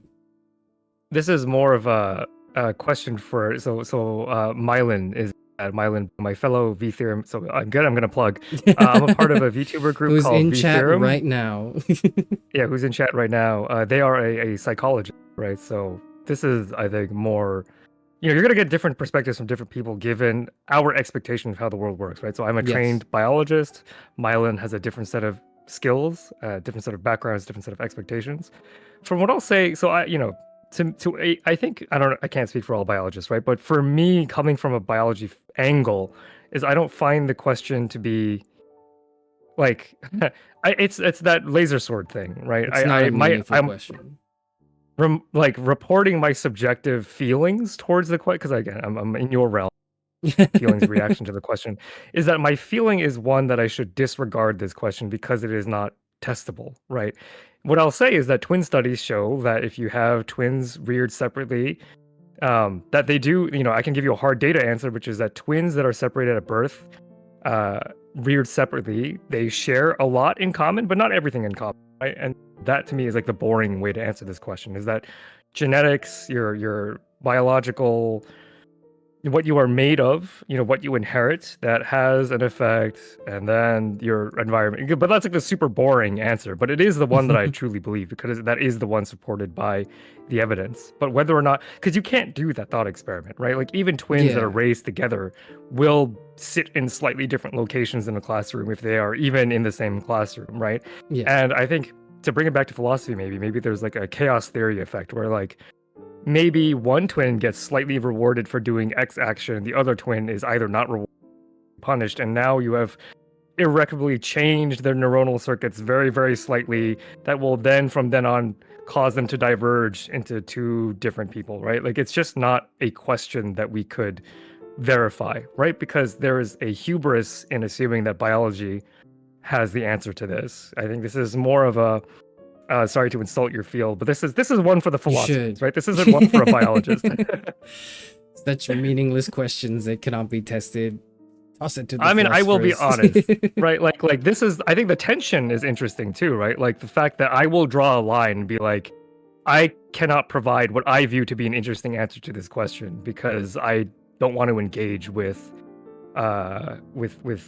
stuff that I cannot provide a meaningful answer to, right? Because that's not necessarily that the question isn't interesting or worth asking, but like I am on here in my capacities as a biology creator, right? And I don't want to give my words a weight that they do not deserve, right? I'm not saying, like, my worst fear, can I tell you my worst fear about being a creator? My worst fear about being a creator is that I am worshipped in a kind of way. Like my words influence people to change. Like I'm not a philosophy VTuber, right? Like I don't want to influence the way that people conceive of the world. What I do want to do is help them develop a particular skill, and that is critical thinking and appreciation for biology. Like outside of that, my opinions don't really, because the way that I view this as being an interesting content experience is that I think I just like having interesting, like I view this to be very interesting and very engaging, and enlightening is giving you too much credit. Yes. Stimulating, that's the word, stimulating, right? Like there's something fun about, but like the way I view it, and again, I'm half apologizing for this because I think I want to be honest with you that this is fun, right? I don't necessarily think that it is useful, but it is fun and I enjoy it. That's a lot of thoughts to throw at you all at once, but I say that in order to make it very clear that my answer to this question doesn't matter. But I think you bring up an interesting point where it's not really, maybe the value of my answer isn't necessarily that, oh, if I said this about, free will, that's going to change how I think about free will, but rather, oh, this is how Phi sees free will. Ergo, we can make certain conclusions about his personhood, right? And if I think about it like that, I'm more comfortable with giving a real opinion. But I'm not, right? Like in my capacity here, I want to be very careful. It's not testable, so I don't want to engage with it. But it is interesting. I see, because like, and you've gotten to like kind of, well, really the core of it, right? It's less so like, like this is an exam question. It's like this is a 20-mark question, and you have to exactly define every term in this like, is critical thinking humanity's defining trait? You have to define it perfectly and then refute parts of it that don't make sense, and like present your argument with backup arguments as well, and tested methodology. It's more just like, sorry. Yeah, I do have a real answer. Okay. It's actually one that Mylan has prompted in my brain. So Mylan wrote, the only way to ensure that two people with the same information could come to the same answer is to remove all randomness from their entire lives. Even then, who knows? Yeah. So that actually does bring up in mind that there is molecular randomness. Like at a molecular level, there is randomness. Like if you go far enough into just physics, then there's uncertainty at certain levels, and then particles are X and Z at the same time, and then you observe them collapse. Like randomness is a fundamental trait at a molecular level of physics. Physicists, you can correct me if I'm wrong, but like that molecular randomness echoes if there are physicists. But there is molecular randomness at a biological level too, right? Like why okay, this is very simple because cancer is complicated, right? But why does cancer happen, right? One model by which we understand cancer to happen, and again, this view is evolving, so I don't want to put all my coins in this purse, but one route to cancer is that you have a mutation. And a mutation, for example, I'll do breast cancer because I've been thinking about breast cancer for a while. Your cells divide, and there is a chance that your DNA, as your cells are dividing, will copy the information imperfectly, right? And this is why? Because biology is just jiggling shapes bumping into one another. It's really just chemistry at a molecular level. And sometimes, if the DNA polymerase just is shaped just ever so slightly in the wrong position, like the pockets don't perfectly align, they can accidentally put in the wrong base, like the wrong, you're aware that DNA is made of a couple of nitrogenous bases, A, G, C, and T, right? That's the 4-letter code of your life. Sometimes the shape of the DNA polymerase will be just imperfect enough where conceivably one base could fit in the pocket and misalign or something like that. Actually, let me do a more realistic example. You're being bombarded with photons from the sun all the time. That's why you should wear sunscreen. And there is a point at which that photon will smash into a water molecule. That water molecule will get super energized, and then that hydrogen peroxide will damage your DNA. That damaged DNA has to be repaired by DNA polymerase, and your body is really good at doing that. It finds the base that is damaged and replaces it with the correct base. But sometimes the repair doesn't go exactly as planned. And why is that? Is because just molecules jiggle around all the time, right? It's an imperfect system, right? When you build a building, there are going to be accidents, right? That's why OSHA exists. But the idea is that even if you have perfect information on all molecules at all times and can make these perfect conditions, like the way that molecules move at like an atomic level, there is some baked in randomness that is at the core of our very existence. So you can never remove all randomness. Like that's an exercise for philosophers, but for reality, I think there's just no way. You jiggle. Everything in your body jiggles. You can't get around that. Oh, yeah, no. Oh my God, that's the question of randomness is something I've thought about for so long that it's like I would love to get into, but it's gonna take so much time. I'm going to try to ask maybe like one more just narrow question as a part of this broader one. Yeah. And I'm gonna try to be as concise and articulate in this as possible because it's probably gonna be the last official question for me, right? Sub question at least. Great. What? Sorry, can you give me, as the biology VTuber in the room, can you give me a non-biology answer, or maybe like you'll get the spirit of it, right? Can you give me a non-biology answer for what humanity is, or can you define humanity?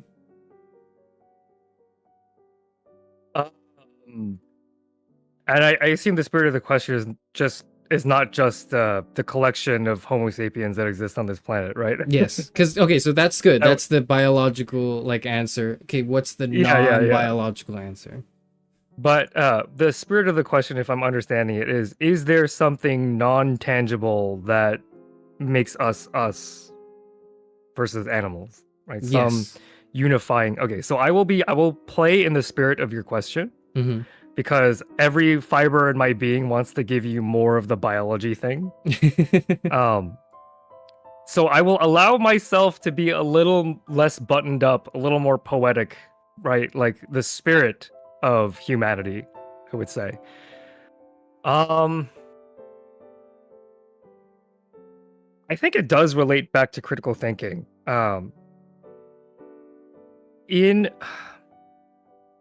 I don't know. I think this is really hard to engage with in a purely philosophical sense because my only answers are various ways to relate back to biology. I am so like biopilled that I don't know if I could give you an answer that I would feel happy about because my own my own understanding of the world is so deeply colored by my scientific training, right? Like as I mentioned atop of stream, I can't learn something unless I love it.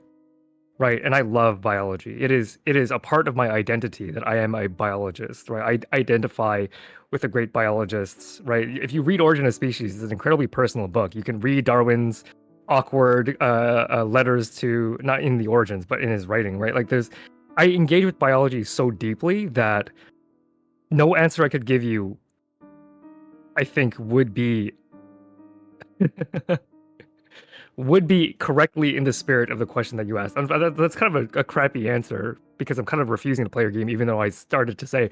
But what's interesting that happened in my mind is that the very thought of not incorporating my biology background into an answer was repulsive. Like, and I'm not talking like hair day as something featherless biped. I'm not even talking about that, right? Like, because that's the very cold, easy answer. I'm talking about. I'm thinking of ways that we are unique. Like, I'm thinking about the evolution of intelligence, right? Because ultimately, I think that is our defining trait. The fact that we are able to think at a level that is higher than other animals. However, I think that is a spectrum, right? Like, I think any attempts to box in definitions in biology is a waste of time. It's just not useful. And I want to go back and talk about the sex thing one more time, just so that I want to quantify a statement I made earlier about it being useful for your doctor. I don't think your doctor cares about, what the doctor cares that you have biological traits that are correlated with certain disease outcomes. And the convenient way to communicate that is with male and female or something else, depending on your exact situation, right? And why I want to relate back to that is because, why is humanity different? I don't think we are categorically different. I think if you were to list all of our data, our traits, our RPG stats, you would go, hey, that int score is very high, and that's pretty much it. Or inversely, we're great low. runners. Ah, shit. Yeah, exactly, right? Like you just, that number is statistically higher, it's significantly higher than the other playing this game. And also we're really good runners and have very good sweat economy, right? Like, but the closest spirit that I could get is that our defining trait is our ability to I think I have to go back to the language thing. That's probably it. Like that answer feels the most correct to me, is that our ability to communicate nothing is actually really okay, I have a great answer. Okay, and it is in the spirit of your question. Yeah. The fact that we are having this useless conversation. Because here's the thing, when animals communicate, it is often a matter of life and death, right? Okay, predator nearby, or the human will feed you a thing if you do this, right? Like they can communicate complex ideas, but those are generally related to their own survival, right? Like they evolved communication, but they don't really do it for fun, right? There's some evidence in gorillas that maybe but those studies were also plagued by their own controversies, right? The idea is that gorillas might be communicating bona fide language the way that humans do. But, that field, from what I understand, I'm not an expert. From what I understand, there's a lot of challenges to that idea. They don't play with language. And I think humans are the only ones who are capable of having, not to be insulting, but like silly. When I say silly, I'm going to give you my definition of silly, right? As a biologist, we are driven into the ground. Everything that you say in biology has to relate to some kind of health outcome or some capitalistic payoff, right? You are saving the environment. You are saving the taxpayer dollars. You are coming up with a new treatment that a farmer will sell. To me, that is quote unquote useful because it is, it generates money and security, et cetera, et cetera, et cetera. This conversation we're having, it's fun. It is enriching, right? It gives you, mind food to play with, but you don't need the mind food to survive. Right, and I think maybe what is unique about humanity is that we can use the power of language to do nothing. Is it so? And it's nothing in the sense that it's not like a quantitative improvement of some sort of result that provides tangible benefits. Language, maybe. To me, language is a side effect of how much our brain has evolved. Right, like this useless quote unquote useless conversation is a side effect of how big our brains have gotten. Right, like, do you ever think that animals? And I'll add another example to this. Like, as a side effect, we have this quote unquote useless conversation. As a side effect, we are capable of existential dread. Like, do you think that any animal thinks about what happens after they die? I don't think like there's no way to test it, right? There's no way to Right. test that. Right. But like you could potentially test whether or not animals have quote unquote useless conversations. Just maybe we haven't gotten that clever yet, you know. And that could be wrong. Like maybe they're having great conversations about nothing all the time, and we just haven't had enough time to research that, right? But as of right now, what I can maybe say as a category, it's probably the fact that we suffer in a way that animals don't suffer because we plague ourselves with these existential crises. That we are capable of philosophizing, that we are capable of having these quote unquote conversations that are not useful for our immediate survival. That's probably until crows just like tell jokes. Like if they tell jokes, then maybe maybe that's not even unique, right? But I'm unaware of research that shows that like crows tell jokes. Yeah. That's a really good. That's a really good answer. Thank you so much, Vi, for playing my game. Clear, yeah. If anybody finds research that shows that like like dolphin, like a higher intelligence animal does for fun communication, I'll eat my words, dude. We're not that different. There is no humanity. That's totally fine. I'm happy with that. I hope the question I asked wasn't like I think we had fun. I think we played. I think it was a very playful conversation. I hope it was meaningful, maybe in a different way than what you had defined as meaningful earlier on. I think that I got value out of it because I enjoy talking to you, right? And that is it's as you say, it's play. We're just playing. It's not that serious. But yes, thank you so much for answering my really big question. Thank you for coming on and preparing questions for me, because I know that's a thing. It's not something that happens usually, is when you invite someone onto your stream, is you ask them to do more work than you did technically. But thank you so much for playing along. Thank you for having really interesting questions that guided us into, I think, discussions that were so much fun to have, but also so stimulating for me, because now I feel a particular bout of inspiration. And of course, thank you for entertaining my weird ass question. More importantly, not just the question in itself, but the added condition that I attached to it towards the end, where I asked you, hey, biology VTuber, what if you thought about this without any biology? And that was a very crazy ask that I'm glad you did really well in obliging with. I'm so happy with what we're walking away with, I guess. Yeah, I mean, it was fun. How do you I guess that's how you feel about this whole stream. I was gonna ask, like, how do you feel about this? It has ended. The game itself has sort of ended, I guess, in a way, right? But how do you feel? How are you feeling?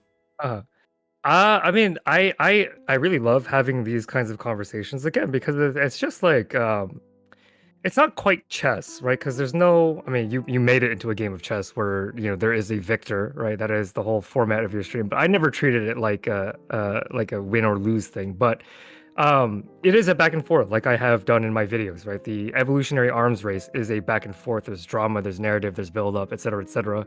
And I think that like having conversations like this is, and I've said this before on stream too, I want the term useful to be defined very carefully.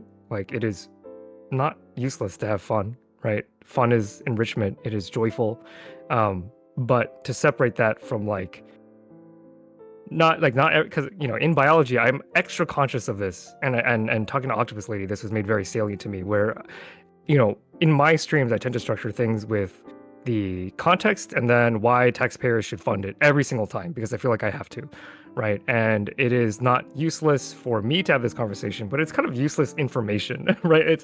It's not, and we were talking about this before stream too, like our various definitions of education. I would describe myself as an entertainer, because I'm not preparing you for the MCAT, right? Even though a very kind viewer of you had said that they watched my videos for motivation, but they said for motivation, right? They didn't use my videos to learn. They use my videos to maybe continue to be motivated to learn on their own, right? And so I think that by useless, I just want to say, I'm sure you understand, but for your audience to understand that, I don't mean that there's no value. I'm saying that it does not directly contribute to putting food in your mouth to have this conversation because biology, survival of the fittest, right? Like I have a very survival centric perspective on values, right? Which going back to your free will question is the lens that I see the world. So even if we were given the same information, my programming, I guess you could call it, like my mental map, my mental network is going to be different than yours. But that doesn't mean it's not a ton of fun, which I did totally have. Thank you so much. And well, I guess as we wrap up, right, and as we've done so multiple times on this stream just now, but again, if people want to see more of you, Phi, where would they find you, and what would they see? I am at Phylum channel. Now that I'm a mod, can I? Yeah, you can like link plug my own stuff. channel? You can link Look stuff at that. now. You should be allowed to do that. Oh wait, you can just click on my name, maybe. You I can mean, just, yeah, they can just click on your name. Yeah, they can just do that. Because we're on Yeah, YouTube. you can. I make like these deep dives into cell and molecular biology where I pride myself in giving you more information you thought you wanted, because I find, like when you make content because there appears to be a gap in this space. And the gap that I identified is that a lot of biology animation is structured around very basic principles that are interesting and good and important, right? It's important that you get a basic overview of certain concepts. Like, what is the flu? Like, there's a very basic level where you can engage with that. But what I want to do is I want to take you from the very basics to a graduate level understanding, because that's where I think the most interesting stuff is. The basics are interesting too, but in terms of like what excites me, that's the goal of my channel, is to provide you the biology that excites me in particular. And if that sounds interesting to you, you can go ahead and check my channel. And if you want to learn how to critically think in a scientific setting, you can watch my streams. I do both here on YouTube. Thank you so much. Hold on. One more thing though. What is there something maybe recently that you did that you want to plug? I know you mentioned the stream you did with a certain octopus lady. Oh, yes. So I recently did a video on the long-term E. coli evolution experiment. Let's see if I can link that. Thank you for reminding me that I made content. Content that I really want to plug, because I think this is my favorite video that I've made thus far, and the algorithm didn't really appreciate it, but I feel that, yeah. I had a ton of fun making this, and I think there is a kind of maybe a philosophy angle with this video as well, which is there's this guy who in the 80s asked the question, what happens if we just let bacteria continue to evolve in a vacuum, right? They just keep on evolving. I grow them in the same juice for 38 years. What happens to them over time, as a way to understand the basic mechanisms of evolution at a molecular level? So if you want to get really nitty-gritty on what it means for a species to evolve new traits, and how that happens at like a molecular genetic level, I'm really proud of this video. I think it does a great job at showing you, like, not just like, oh, here's a chimpanzee, it looks like a human, look how similar we are, ergo evolution, right? But like, what is happening at the molecular level for an organism to take a step forward in evolution? With molecules and stuff. And to me, I live in molecules. It's my scope. If you think that kind of idea is interesting, go ahead and check out that video. That does sound interesting. I do want to know what happens if you grow bacteria, yeah, for 38 years. I want to know. I'm going to click on the video and watch that. Maybe you should too. Nice. Thank you so much for coming on, Phi. And with that, we conclude the first ever, and hopefully not last, episode. Hold on. Yeah. Do we not have to vote on who wins? Oh, well, I just thought, the audience would make up an answer in their mind, and they would kind of walk away from it. And it's, it's less, because, in my head, I already know who won, I already know who asked the way better bracket questions. And so I don't need to know what you think, because I already know what the objectively correct answer is, actually. No, but yeah, there's no such thing. I thought that it was more of a guiding question. for who won. But I'm just glad. I just wanted to get people thinking. I guess is the way to do it. I am fiercely competitive, so you don't have to. You don't have to do a community poll. I'm just teasing you, but I am fiercely competitive. That's something you should know about me as a person. It's because if I do a community poll, like they would definitely vote you. Like even if I was really good, because that's just how it is. It's okay. You know They have it. been I know polluted. it. We know it. Like we just keep it under wraps. We have to announce the landslide destruction that happens. We don't know what else to know. We just pretend like we're on Yeah, equal footing, we- guys. We leave the proof as an exercise for the reader. Yes, of course. But yeah, thank you so much. Thank you for joining us in the stream. Thank you for tuning in and listening to us yap for like 3 hours or whatever, how long time. I've kept you long enough. I'm going to end the stream now. Thank you and goodbye, everyone. Great. Bye bye.